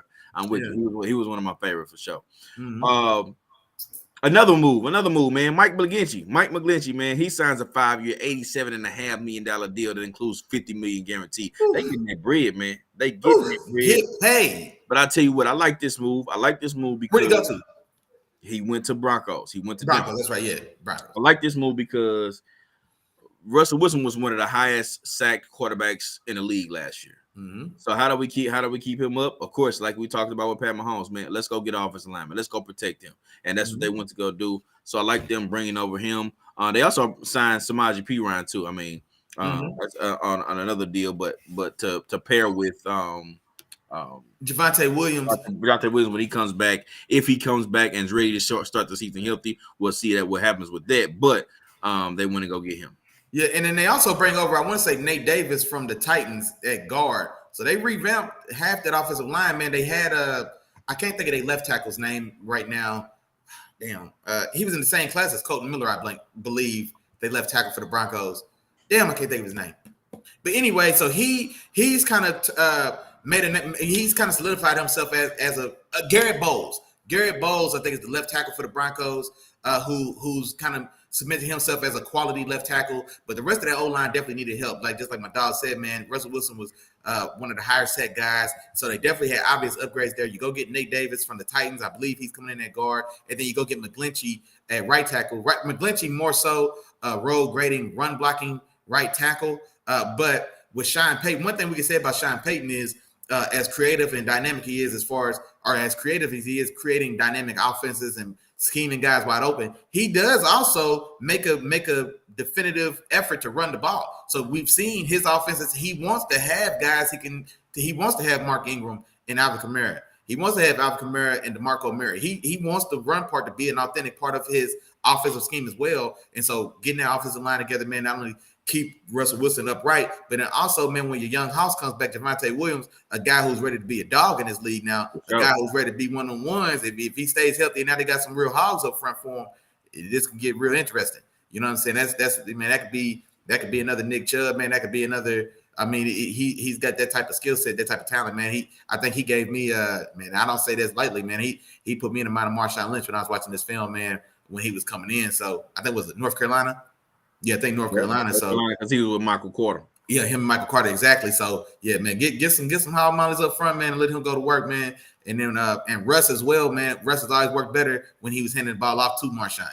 You know what I mean? And so I love those moves as well, man, for those Broncos. Broncos going all in, man. 200-something million of Russell Wilson. You go get Sean Payton, bring in some big uglies up front, man. And so I love them doing what they got to do as well to make this thing work with Payton coming over there. For sure. All right, Willie Jack, let's keep on pushing, man. We got a few more to go, man, so I'm going to run through them a little bit. Mike White, man, former backup of the Jets, man. He signs a 2-year deal, $16 million deal with the Dolphins, man. I like that move, especially because, we don't know what we're going to get from Tua, man. He was injured a lot this past year, man. You got to solidify that backup spot, man, and see what's going on there with the Dolphins, man, in terms of Tua. So and got good money to do it, man. Love it. For sure. Pat Peterson, man, he goes to your boys. He signs a 2-year, $14 million deal with $5.85 million guaranteed with the Pittsburgh Steelers. Yeah, for sure, man. We just needed body. We need bodies in that back half, man. So we lose Cam Sutton in free agency to the Lions. He goes against $11 million a year. I can't blame him for doing that. And then, like I said, Pat Peterson, man, he's not the guy he was. But had a very good year for the Vikings this last year, man. 5 interceptions. And he's a guy, man, that he's still got all the knowledge. He's still got all the wisdom. He's still got all the ball skills. But like I said, man, he's not trailing and he's not trailing and trying to be the match guy you want to send all the way around the field. But definitely for my Steelers, man, we're looking to bring in probably draft 2 guys in our secondary this year. We're trying to add 2 rookies to the secondary this year by all the reports. And so having the type of veteran presence like a Pat Peterson, man, much like we said with Stephon Gilmore, let him coach these young guys, let the young guys see him work and see him study, man. That's invaluable. Especially, like I said, man, and that money's reasonable. It's a 1-year, $6 million deal, essentially. And then, like I said, man, if we do keep him around for that second year, 2 for 14 overall, man, especially if he gives us anything like he just gave the Vikings, man, we'll take that all day. For sure. Next one, man, we got Eric Kendricks, man, former linebacker of the Minnesota Vikings, man. He signs a 2-year, $13.25 million deal with the Los Angeles Chargers, man. They go and help out that linebacker room there. So they bring him in. Yep. Jamel Dean, he re-signs with the Bucks, 4 year, $52 million. You know what I'm saying? Solid contract for him. They decided to keep him in the building. I'm not sure what the Bucks are going to do, but hey, man, they were desperate for DBs as well, man. I think 4 of they top 5 DBs were free agents or something like that, including him. And so, yeah, they had to figure out a way to keep him in the building. And he's made an aggressive press corner. But man, like I said, man, sometimes, man, it gets rough out there for him. But that's the life he lives, man. When you out there pressing, getting in boys' chest, man. Sometimes, man, those win big, lose big. Once in a while. Exactly, yeah. Win big, lose big, man. And so, man, he's one of those guys. But like I said, man, they were in a position where they had to keep him in the building, man. They running out of bodies in that secondary. For sure. And staying with the Bucks, man, they also signed former Browns and man, Baker Mayfield, 1 year deal, man, $8.5 million, man. They signed him over there, man. Big Bake in the building, man. Big Bake getting out here cashing checks, man. It makes sense, man. Good signing. The Buccaneers didn't have any positive outlook as far as who's going to play quarterback. You got Kyle Trask out of Florida. I didn't like Kyle Trask out of Florida at all. I think he was in your 5. I wasn't a big Kyle Trask guy when he was coming in. But you go get Baker. It doesn't look like they're going to be able to draft a quarterback. They're drafted at 19 this year since they actually didn't make the playoffs. So not going to be even in position to try to draft one of these guys. Levis following them at 19. I can see it happen, or that would make sense if he falls that far. But just the way quarterbacks go, man, maybe he still doesn't get out to 10. But like I said, if it's going to be Kyle Trask or bust, man, I'll go give Baker Mayfield $8.5 million for sure. I got you. All right, Willie J. We just got a couple more, man. Run through them real quick. First and foremost, Darius Slay also released, man. He's sitting out there. He's a free agent, man. He's a corner, one of the better corners in the league, man. I know you and your Steelers over there itching like, hey, man, dog, I need him to go get him. I would love to see that. We haven't really spent any like real money on when we overpaid Larry Ogunjobi to come back at D-line for us a little bit. But yeah, if we got to spend money on one player this offseason, man, I wanted to be Darius Slay. But who knows, man, especially a guy who was on the precipice right there on the cusp of winning the championship. So, now that he's a completely free agent, man, he'll take his chance. And if there's a contender out there, man, that'll throw some money out, I imagine he goes that way. But, man, if there's any chance we can get him, I'd love to see that. I'm surprised to see this one, man, because I expected Bradbury to be the guy because he was already under contract, Slade. So I expected Bradbury to be the guy that moves on in all seasons. He came over in the middle of the season, went on the Super Bowl run, and had a bounce back year himself. But it was more so kind of, I don't know how much of it was him and then how much of it was because he got to play across from Slay, who took on a lot of the bigger number one kind of style of duties. So I was very surprised to see that, man. But he should have an excellent market. Still playing very well. Started this season, man, as hot as any corner in the league, man. And like I said, and still finished up and had a very good year. And so still young enough as well. I think he's right around 30. And so, but doesn't look like he took a step back at all as far as athletically. He looks like he's still moving and playing just as well as he ever has. And so he should have a great market going forward. For sure. And last but not least, man, the move that we kind of touched on a little bit, man. Miles Sanders over to Carolina, man. That one just happened today, right? Maybe a few minutes before we started the show today. Miles Sanders, he gets signed with Carolina, man. I like this move as well, especially with the Carolina Panthers now moved up into their first overall pick. They bring in a running back to pair or to put alongside their number one overall draft pick. I'm hoping it's Bryce Young. I hope they don't do the silly stuff. You know what I'm saying? Yeah. Trying to play around. I hope they go with Bryce Young. I'm hearing a lot of talks about it being C.J. Stroud. We'll see what it ends up coming out to be. But I do like the move, bringing over that, especially after you got rid of Christian McCaffrey last year. You bring over Miles Sanders with like a kind of like a similar skill set, a guy that's pretty dynamic in it and in that sense. So I like the move, man. I like the move as well, man. For all the moves you just said, they had a holder since they lost McCaffrey to a lesser degree, but he offers that style of dynamicism. For sure. You know what I mean? And like I say, you got him ready and waiting now for the rookie, whoever they bring in, man, whether that's Stroud or Bryce Young. For sure. All right, Willie Jack. We went through a lot of stuff, man. Is there anything? Hey, big news. Hey, free agent frenzy, man. Free agent frenzy. So it was a lot of stuff to get through, man. We had to touch a lot of stuff to get through, man. But hey, we told y'all we was gonna touch on some of these cornerbacks, man. These cornerbacks coming into this draft. So we definitely gonna jump into some of that. But real quick, Willie Jack. You gotta pay these bills, man. Let them know. Hey, y'all know what's going on, man. Hey, get in and we're gonna get right in and get back out, man. Today's episode, Let the Field Speak, brought to you by the OG. That's the Three Amigos, man. That's like, that, share, subscribe, man. Y'all know what's going on. Y'all can see it with me at the crib. I know y'all know what's coming. It's a 3-step process. It's like, share, subscribe, man. There's 3 amigos, but it's a 4-part process. My bad, big dog. Because first you got to like, share, subscribe. Then you got to tell a friend. You got to tell your friend to tell a friend. Then you got to tell your friend's friend to tell one more, because we need folk. Bring everybody here to holler and chop it up with your dogs and let the film speak in the penthouse. Come in here, ring the bell too. Now, don't forget to subscribe, man. Check us out on YouTube, man. We get busy on Wednesday, 7 o'clock. Y'all know what's going on. No watches on Wednesday. We ain't got nowhere else to be but kicking flavor in here with y'all, man. Talk about. And just like that, we are back to the regularly scheduled programming. All right, man. Well, let's go ahead and start it off, man. We in my territory now, Willie Jack. We in my territory. We talking cornerbacks today, man. Yeah, I'm gonna take it easy on you. You gonna take it easy on me? Oh, okay. All right. Hey, man, you might need to start listening to me. That's what you need to start doing. Because I be telling you about these corners and who gonna be the best, aka Patrick Surtain. I've been telling you for a long time. Hey, hold on now. Hey, hold on. My guy was injured, but he ain't no slack now. JC Horn out there balling too now. He ain't no slack. He ain't no slack. You know what I'm saying? He ain't no slack, but he ain't what I told you. You know what I'm saying? Yeah. He ain't what you know what I'm saying? Yeah. I told you. You know. Oh, it's still good. We still got time. We gonna see. Got time. Well, tell your boy to catch up. Tell Horn to catch up. Now that's what you need to tell. Oh, he coming. Man, let's go ahead and jump into it, Willie Jack, man. Like I said, we got the corners. We're gonna get the top 5, man. We're gonna go back and forth. And you know what, Willie Jack? I guess I kick this one off, man. I'm gonna kick this one off with the guy from Georgia, man. Mr. Ringo. Is it? And actually, I need your help with this one. Is it Kelee Ringo? Kelee Ringo? Mm-hmm.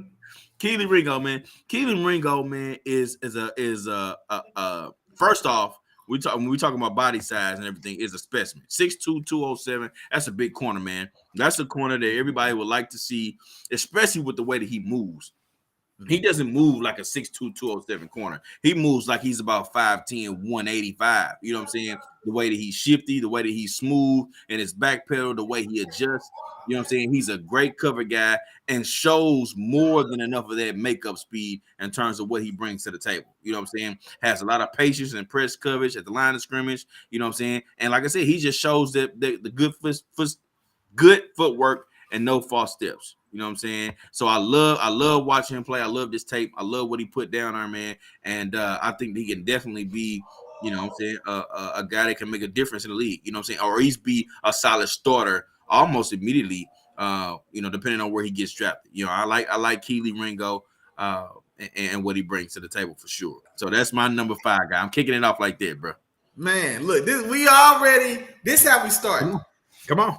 I'm not gonna lie. Kelee Ringo was the guy in this year's draft that I didn't see. He was one of the guys where I was watching. I was like, man, what am I missing? Because I see the size, 6'2", 210, runs 4.4, or he may have even ran a high 4.3. We ran a 4.3. High 4.3. But I'm not gonna lie, man. Like, I see him. I think he's out of position. I think he's a free safety. And I'll tell you why. So this is what I wrote down about him. He's got great height weight profile. I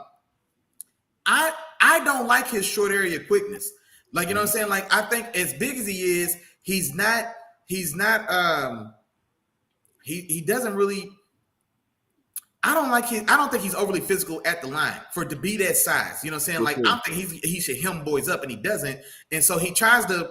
He's just like you said. He's a power forward that wants to be a point guard. He's 6'2", 210. He wants to play the game like he's 5'10", 185. Hey, Anthony Davis shooting from range, bro. When he's on, and then when he's not, he's the biggest disappointment in the league. So this is what I wrote about him. And I was surprised. I wasn't sure how he was going to run at the combine because the talk on him was that he was a highway speed guy and he's got good time speed. But honestly, I don't think he played. Like, I went back and seen that 2021 Alabama film against Jameson Williams. Now, Jameson Williams is a burner. But, man, he just ran by him all day long. And then this past year, man, the Ohio State game, I want to see you against guys that's going to the league. You know what I'm saying? So Marvin Harrison gave him the business well. Couldn't do nothing with him. And so, because like I said, his short area quickness, a lot of that's going to be because of his size. It's hard for a guy 6'2", 210 to pick him up and put him down as agilely as like some of these smaller guys. But this is what I didn't like about it. This is why I said maybe he's a safety, because I don't like his eyes. I don't think he has instincts.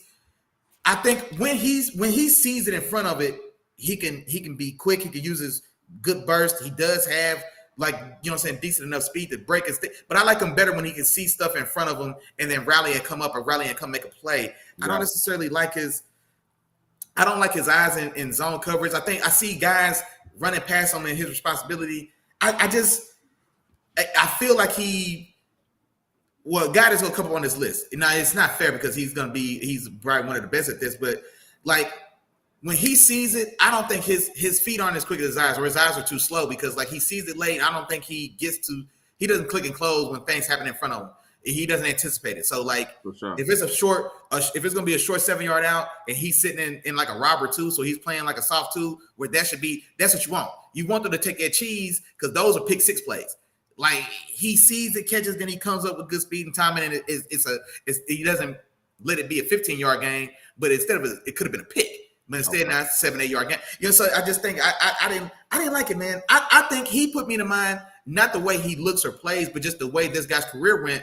I thought of Devin McCourty because a guy that came in as a safety or as a corner and transitioned to safety and then put himself in the Hall of Very Good when it was all said and done.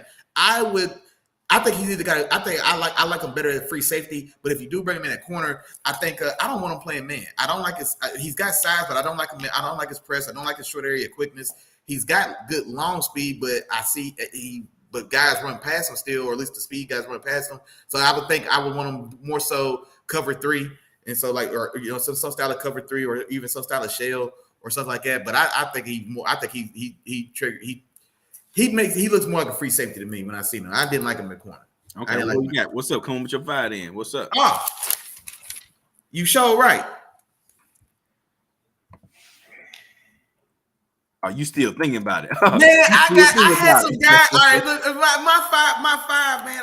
I've got a couple guys. And you know what? I tell you what, I'm gonna go ahead and make some noise on this. I ain't gonna go scared. I'm gonna go ahead and make a little noise on this draft. So I'm gonna leave him off, and then we'll talk about him last. We'll talk about him when I get to him. Number 5, I'm gonna go with Emmanuel Sanders. I'm going Emmanuel Sanders from Mississippi State. He was listed at 6'180". He goes to the combine, and he is 6 foot. Are you talking about Emmanuel Forbes? Or yeah, excuse me, who did I say? Emmanuel Sanders. My bad, yeah, Emmanuel Sanders. That boy, I did. Emmanuel Forbes, my bad, dog, man. Appreciate you. Emmanuel Forbes from Mississippi State shows up at the combine, man. He's 15 pounds lighter than listed. He was only listed at 180. He measured at the combine at 166. So, man, he is real thin. And honestly, one of the things I wrote down is he's got a very slender build, but he's 6 foot 180. So I thought it was just a lanky 180. No, it's a lanky 165. That boy was, hey. Okay, hold on. I know another corner that boy play college ball at about 165 pounds. Hey, bro, I was 165. Long corner. 165. Like, hey, man, come on with it, bro. I was with it. I was with all of it. And that's Emmanuel Forbes, man. And that's the thing about what's so funny because he's got now. Here's the thing. He's real thin, but he'll stick his nose in there now. You know what I'm saying? So I could have been talking about my dog Chop right here. You know what I'm saying? So real thin guy. But like I said, man, he throws his hat in there. You know what I'm saying? He does. Now to say he's only 165 pounds, man. He doesn't bring much bang, but he's not scared to show up to the party. So that's all you can ask. You know what I'm saying? I just need to show up. We ain't got to win the fight, but if you see me getting jumped, you got to jump in, bro. You know what I'm saying? That's what it comes down to. We ain't got to win, but you got to jump in. That's just how it goes. But elite premier ball skills. And so this is a guy, he's got the college record. He's got 6 career pick sixes in college, and I think 4 of those came in the same year. So this is a guy that turns into a weapon when the ball's in his hand. You just can't.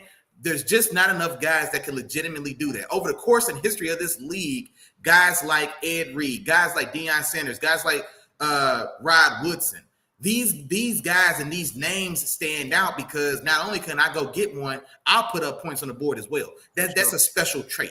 You know what I mean? It really and it truly is. And so he's got excellent ball skills there. I like him better in off coverage, off or zone coverage, and because he is small, not height wise, but he's small, and so he could get abused, man. And so he's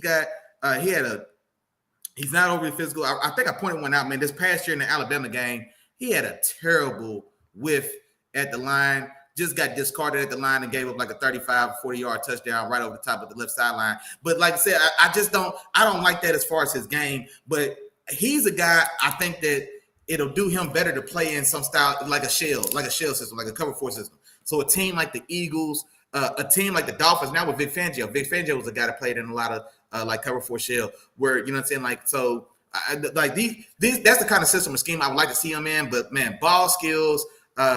He's a willing contributor. He may not bring much to the party, like I said, but he's gonna show up, man. But yeah, those type of ball skills, man, you just can't buy. You know what I mean? You really can't. He's got the production to back it up. And like I said, man, and he's got excellent eyes. He should fit well at any real type of true zone scheme. And then if you're a team that likes to play soft man or off man coverage as well, then he'll fit in great there also. I just don't like him like at the line of scrimmage, but yeah, I got you. Excellent guy. And to be honest with you, he was one of the guys. He's actually in my 6, and I was going back and forth with him and Keely Ringo. But the difference is, I just felt like Keely Ringo matched up well on the outside better. I do like his instincts, and I feel like he can fit in the scheme the same way Asante Samuel Jr. does. You know what I'm saying? In a position where he doesn't necessarily have to play man, but you can let him make plays because he's gonna go get you that rock. You know what I'm saying? Yeah. He can go get those turnovers like we talked about. And he has good instincts too. I like his instincts when I watch him play. So I like Emmanuel Forbes too, man. I ain't mad at that one at all, bro. Yeah, I ain't mad at that one. So what's up? What's up? You got 4 now? Oh yeah, 4. This gonna tell me a lot about you right here. This gonna 4, man. I'm not gonna lie. I went. Wait, let me find on my list. When it's all said and done, man. I'm going with Cam Smith. Cam Smith out of South Carolina, 6 foot, 188 pounds. And so Cam Smith is a guy. Cam Smith's one of those players. Like I see certain players. Maybe it's because I'm a Steelers fan, and so like he's a guy like Cam Smith play for me. You know what I'm saying? He's a scrappy. I put him as a combo corner. I don't think he's a pure outside corner because he is. I mean, he's 6 foot, 185 or 188 pounds. But he's a guy. He's got inside-outside flexibility. And then honestly, he's a guy. I like his game better than the guy I'm even going to say here now. But he puts me in the mind of the way we used Cam Sutton last year, where he's not really a true slot corner, but he's not a full-time outside corner. He's a combination of both, but very scrappy, very aggressive in run support. Like I said, he's a guy. He refuses to be blocked by receivers. So that's just these are things that you just can't teach it. You got that or you don't. He refuses to just let receivers block him. So he's a guy like it's at the end of the play. And like the pals right there, receivers and corners, a lot of times they just stand with each other's hands, they both looking. Like he's a guy, like even the tackles over there, but you stay with him, like, man, get off me. Like I'm like you don't like he's just not, he just plays with this style of edge. So that's right up my alley. That's the type of stuff I like. I think he's got I like his technique. He's got great hips, he's got great feet. He's a good athlete, but he's not twitchy. And that's why he's at number 4. If he had real explosive like twitch, then he would be higher on this list for me for sure. But still a good athlete. And I call him a combo corner because I also think he's just an all around. I think he's comfortable. He's comfortable in man. He's comfortable in zone. He's comfortable at the line. He's comfortable off as well. I put down he's a jack of all trades, but a master of none. Like he's a guy. If I had to grade him, he'd get B's and B pluses across the board. But I don't necessarily think anything has an A. You know what I'm saying? And so, he's got all the makings of a very dependable number 2 corner, or even a slot if you need him to do that. He's like I said, he's aggressive. I think his services are best served. That's why I think he'd be perfect for my Steelers because we like to be aggressive with our corners. So he's a guy he can blitz. He's a guy. Think of a Mike Hilton as well, where he could be so integral and dynamic in your run fits, in your blitz package as well, because he's got that type of aggression. Good route recognition. I liked everything. I liked everything about Cam Smith. I'm not gonna lie.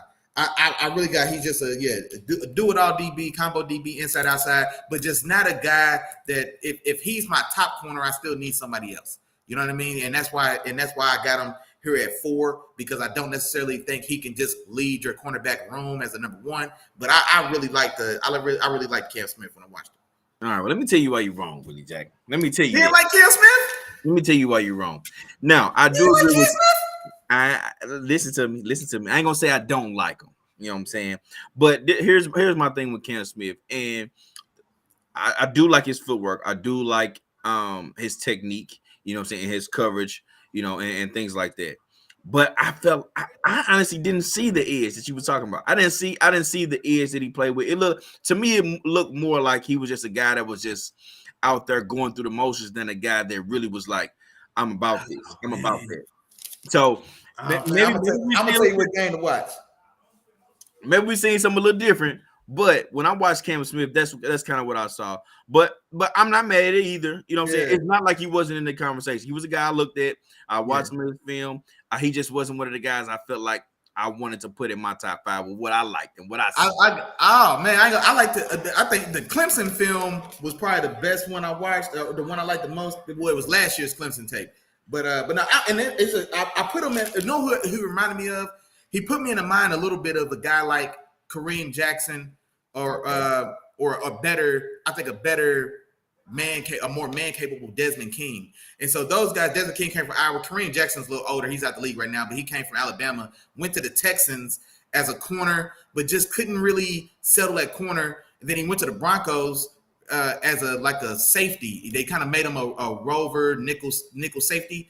And so that's the kind of role because like I say, he's not a full-fledged outside guy, but your cornerback room needs a guy like him. I think he can wear a lot of hats. But yeah, he can't be the guy.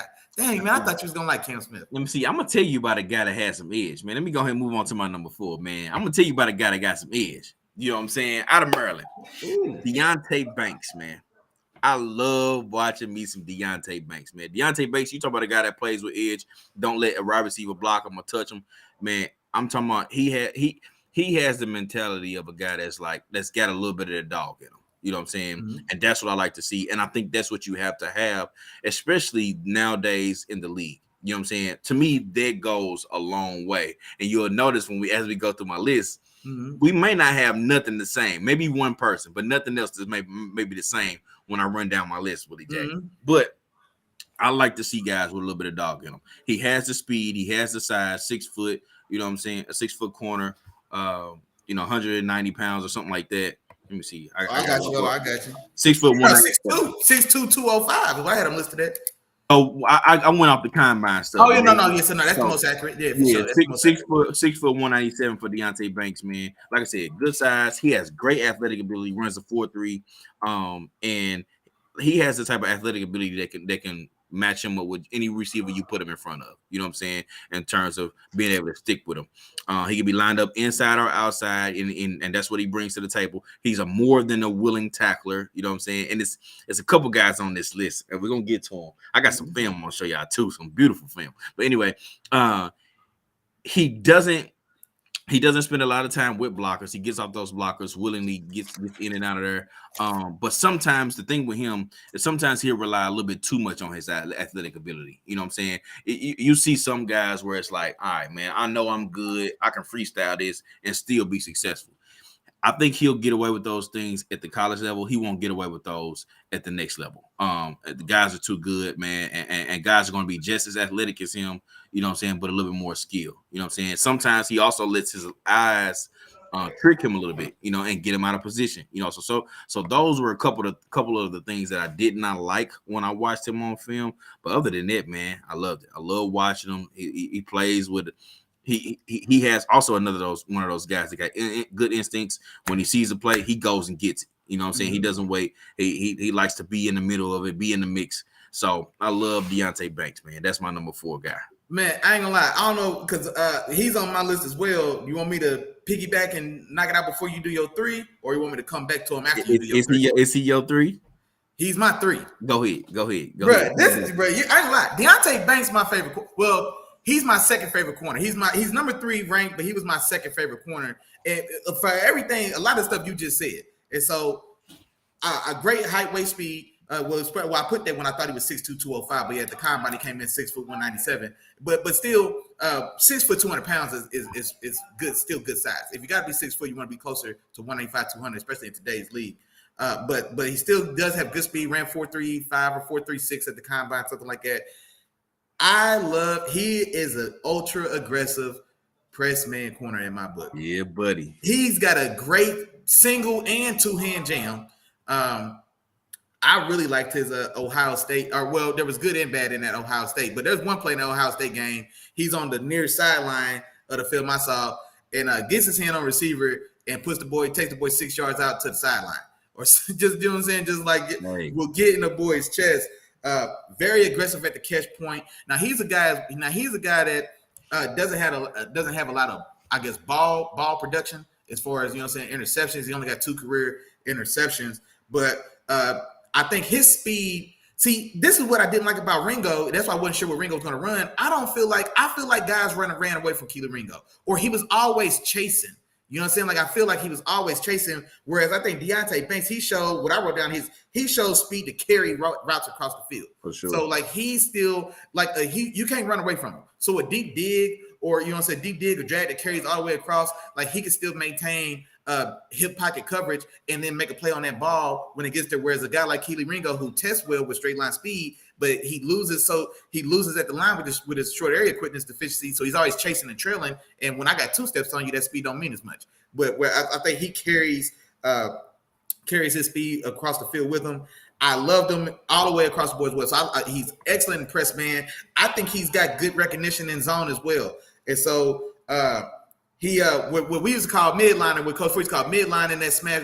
When you in cover 2, midline a smash route. So you got your number 1 receiver on the outside is gonna run some type of stop or short route to draw you up, and then coming back with number 2 is gonna run some type of smash or flag route over the top. And so kind of play both those routes. And it helps make them put that ball over you, give your safety time to come make a play, and then you can still rally to the short. So I like him, like how he plays, like his route recognition, understand what's going on. You know what I mean? Not being over aggressive there. I think that was also in that Purdue game. He made a great play midline in there. I like his technique as well. I like his feet. I saw T-steps of speed turns. You know what I'm saying? I'm not talking about man turns.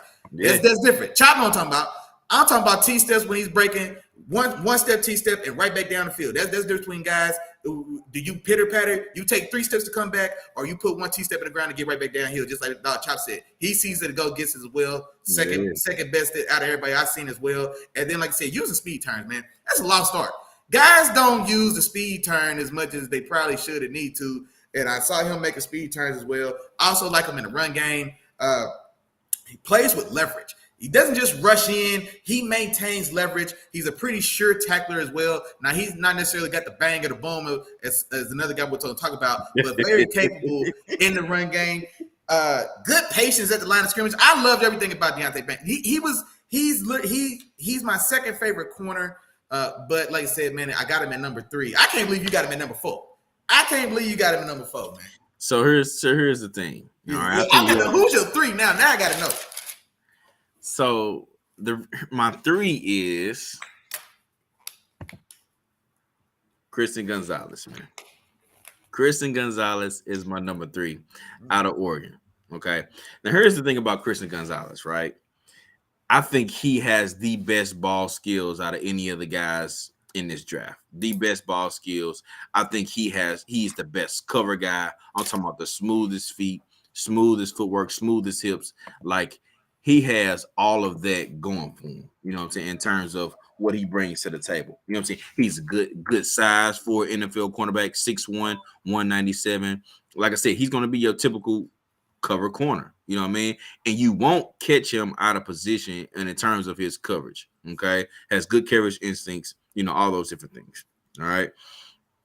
And he may even cause you a lot of turnovers with just his ball skills and just his ability to track the ball. Those were the positives. Okay, but this was also college, and this is what I took into consideration with Christian Gonzalez, man. He doesn't. I didn't see any edge in his play.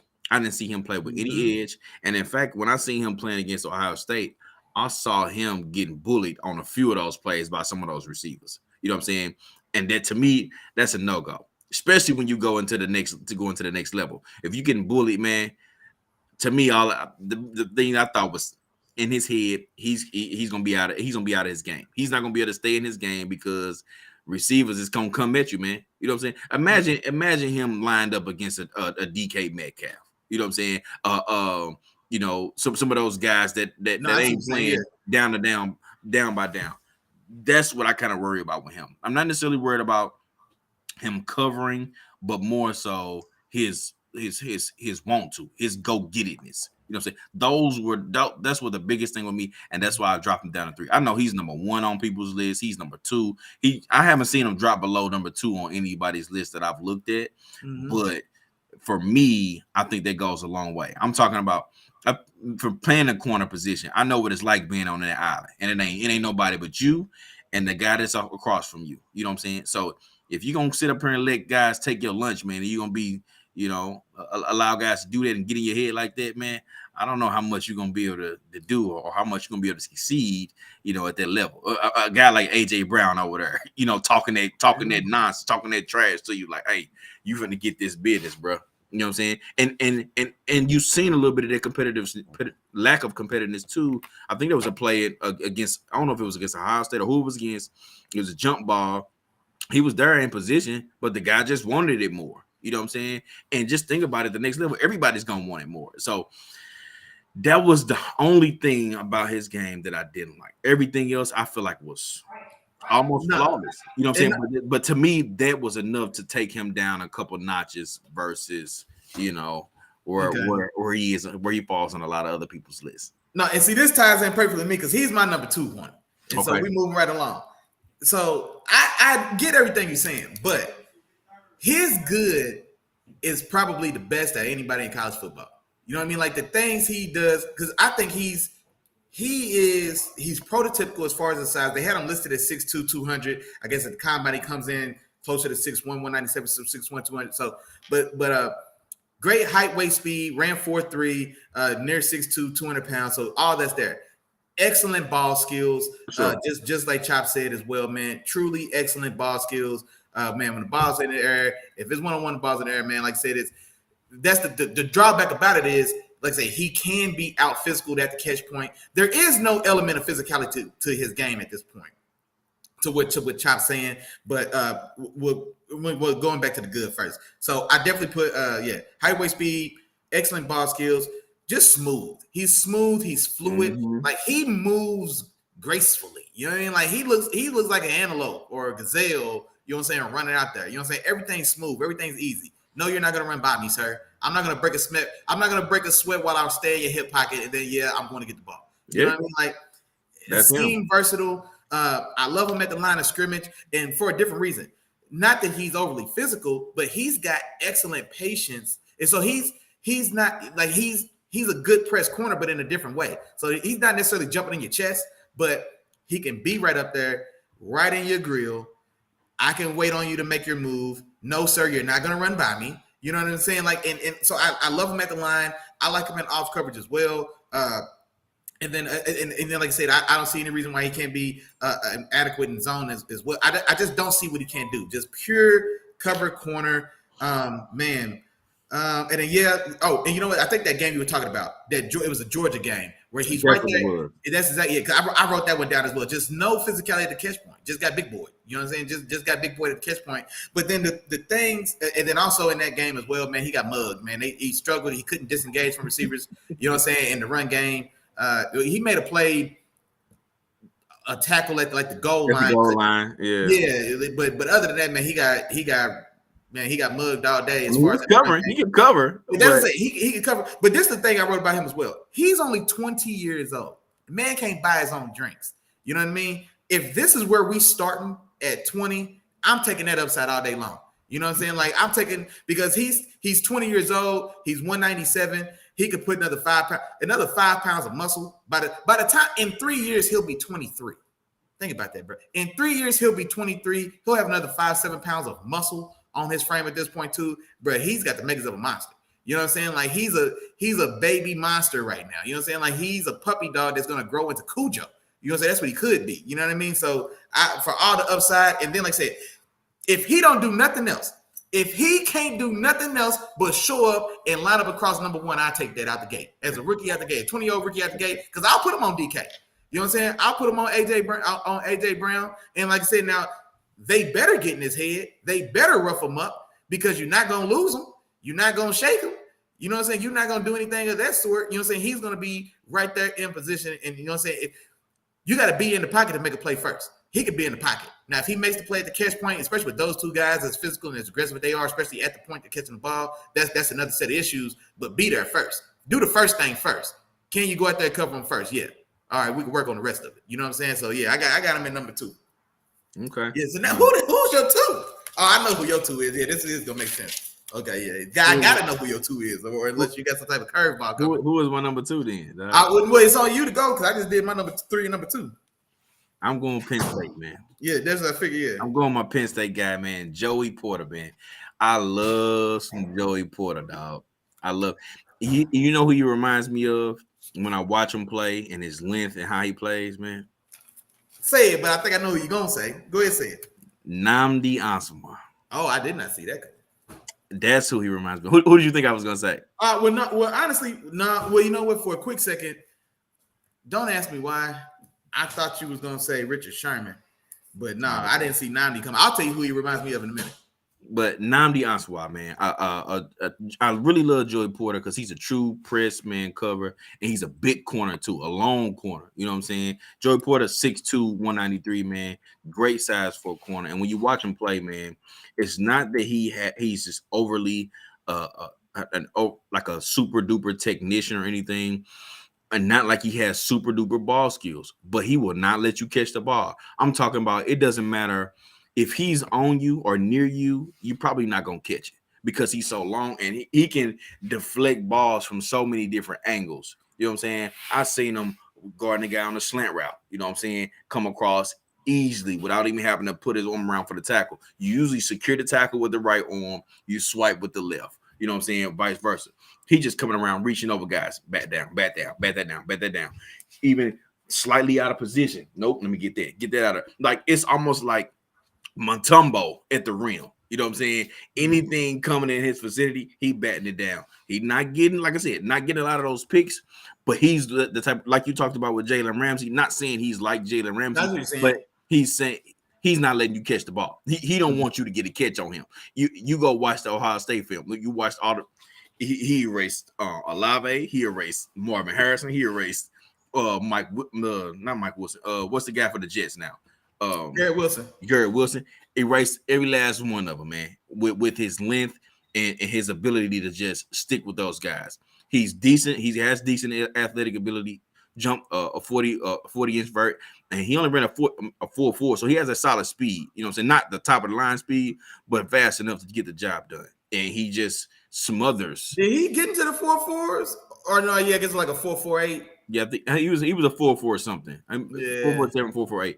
But he just smothers his defenders, man. It's just not much you can do with a guy that's that long and can easily get his hands on you no matter what you do. You know what I'm saying? It's like he's the type of cornerback where if you aren't his size or bigger, you have to do so much just to get a release in terms of getting around him because he's just that type of long corner and he's just going to disrupt everything. So I think he's just a traditional man corner, man press corner, man. I like what he brings to the table, man. I think he's going to be a guy that's going to be great right away. He's going to be good right away. He's going to make some noise, man. He's going to make some noise, Willie Jack. I know he ain't even on your list. I'm not going to lie, man. I went back and forth. So, you already know I'll be going with different options. I had him as high as 4 because I definitely like Banks and Gonzalez better than I like Joey Porter. But I had him at 4.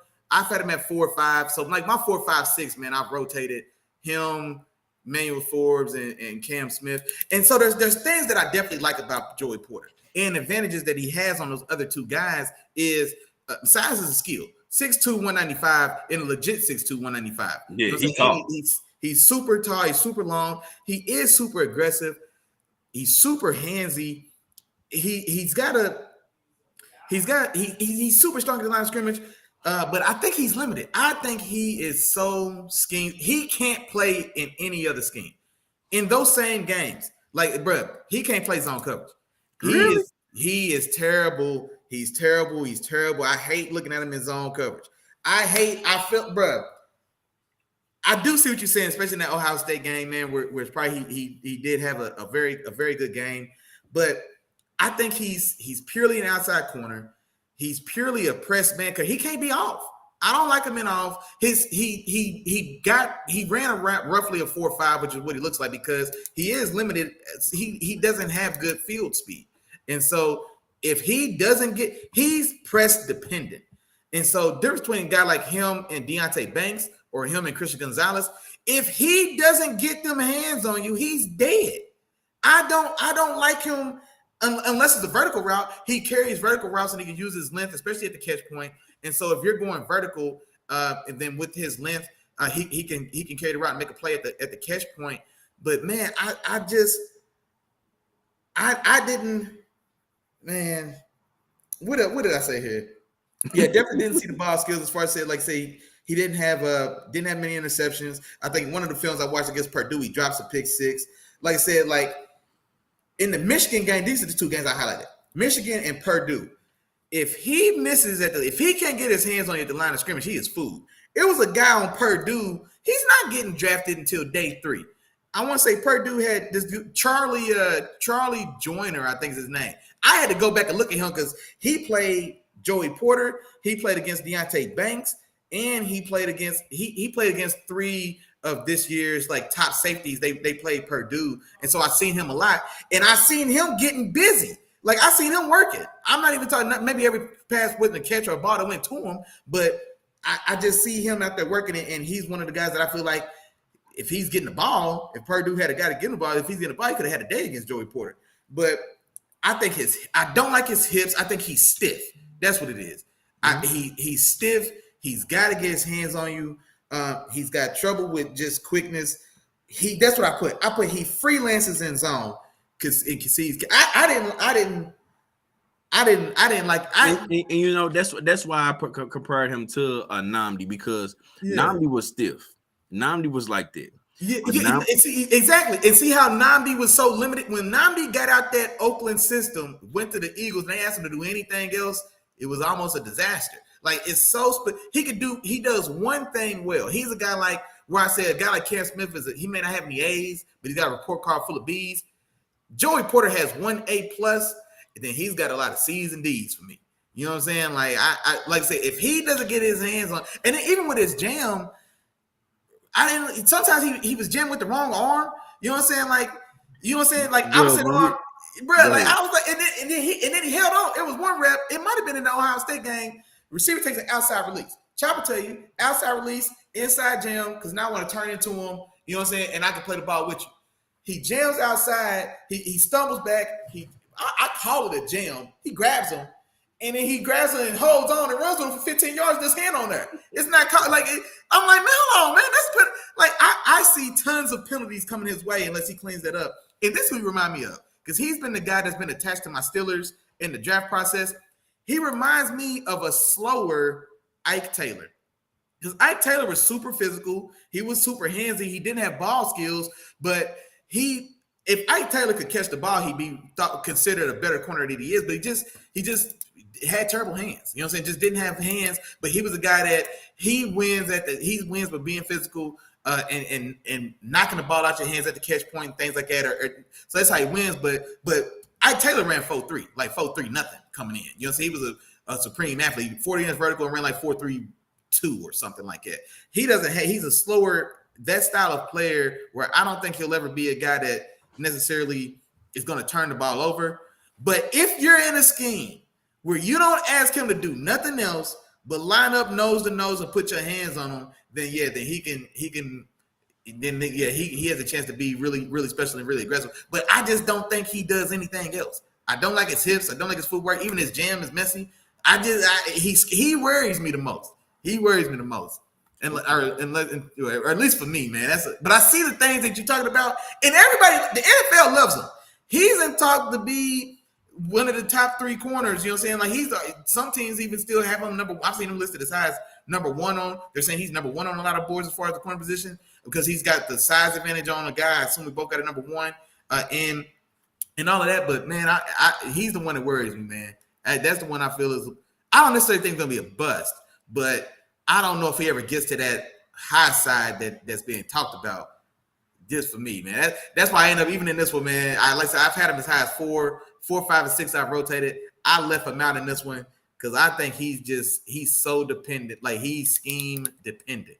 Okay. I don't know what else he could do if he can't be nose to nose on the line of scrimmage. For me, I got you. Well, Willie Jack, I think it's about time for us to move on to number one together. I think we both got the same guy. You know what I'm saying? But I got a proper introduction, man. Let's introduce this guy the right way, man. So this is what I'm gonna do. I'm gonna go ahead. I'm gonna share my screen real quick, man. I'm gonna share with the audio. You know what I'm saying? And that's just what I'm gonna do, man. Come on with it. Sure. So, you know what I'm saying? So we're gonna go on to it, put it on big screen. All right, man. Let's introduce him the correct way, Willie Jack. Here we go. Poor a punt. Now that's what Brett's saying. That's not reviewable. First passes. That was a shellacking. I gotta go one more time, Willie Jack. One more time, dog. That's what Brett's saying. That's not reviewable. First passes. That was a.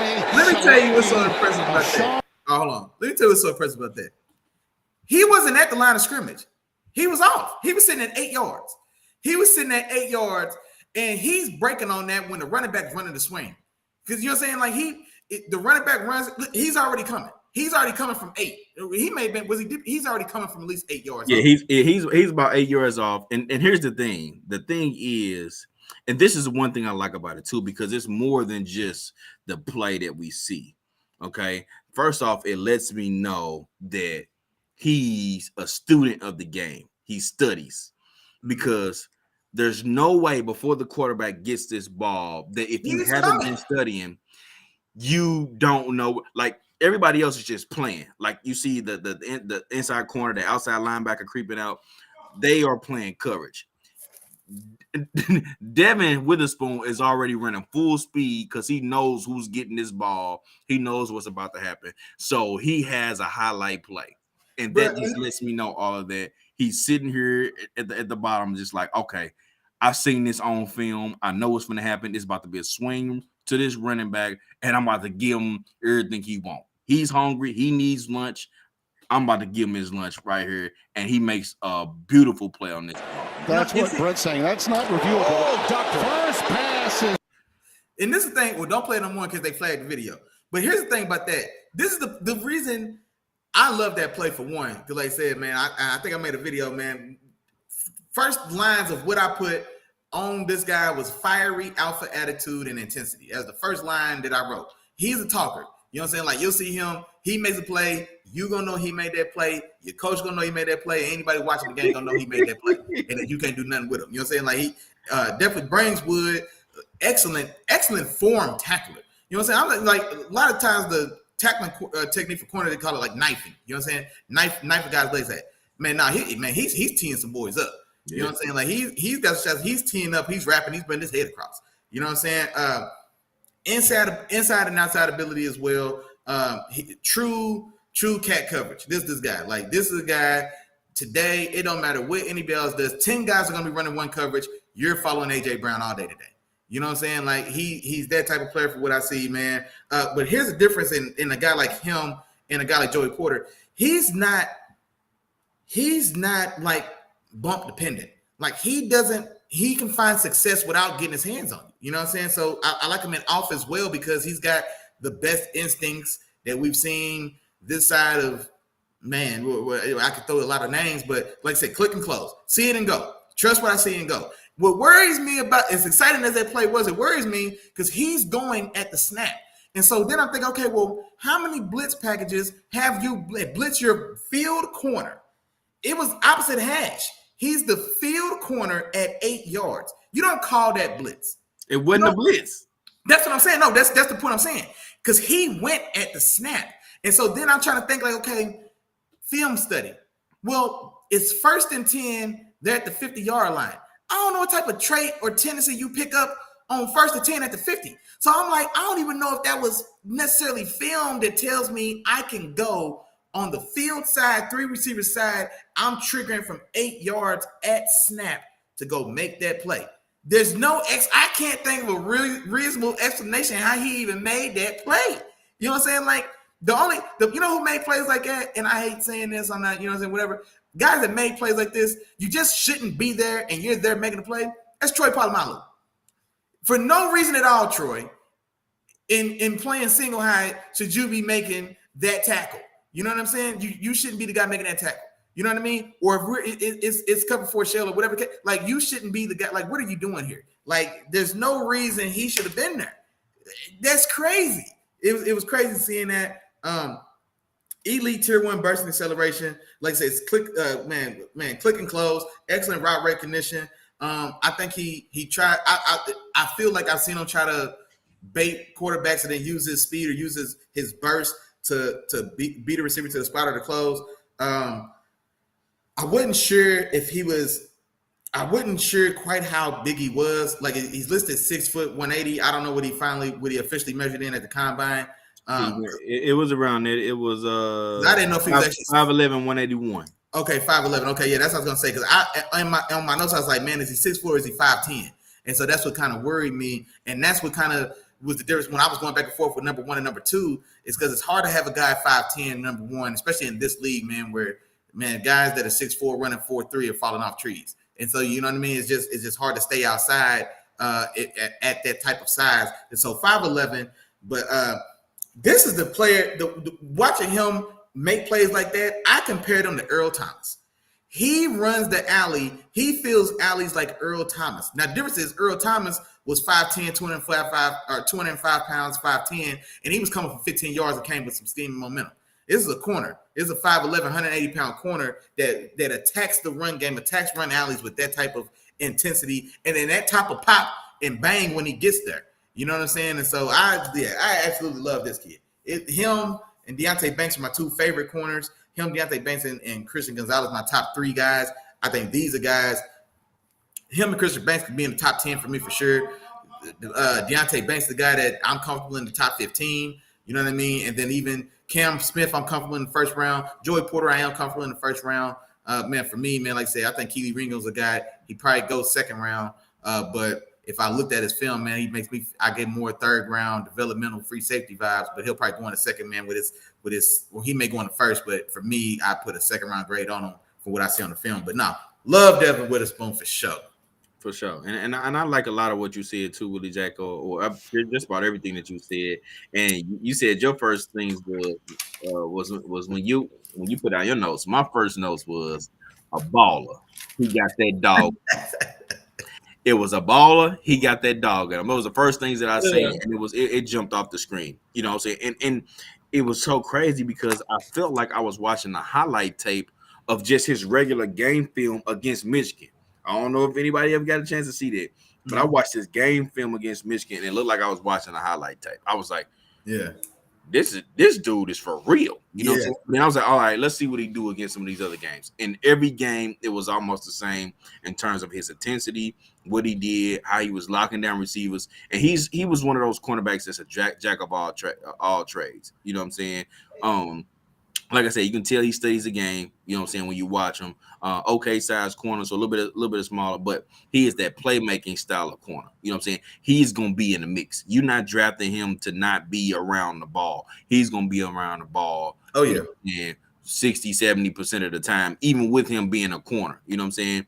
But then also, I don't think he's the type of corner that you want to play outside all the time. You want him in the mix. You want him up against those slot guys. You want him, helping out in the run. You want him, you may want him on key down. Say, all right, now you go get him.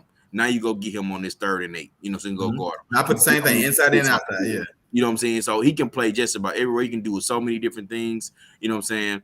Hey, you know who we describing right now? Who? Jalen Ramsey. Yeah. I mean, as far as the things you can ask him to do, like you play him inside and outside, you want him in the run game. Just like you said, he's an asset. You want him in the run game. You want him blowing up plays like that in the backfield. You want him doing all those things. Yeah, for sure. Now, my thing with him is, like I said before, I don't think he's the type of guy that you want lined up on the number 1 all game long. I don't think you want him lined up on like a Justin Jefferson all game, Devontae Adams all game.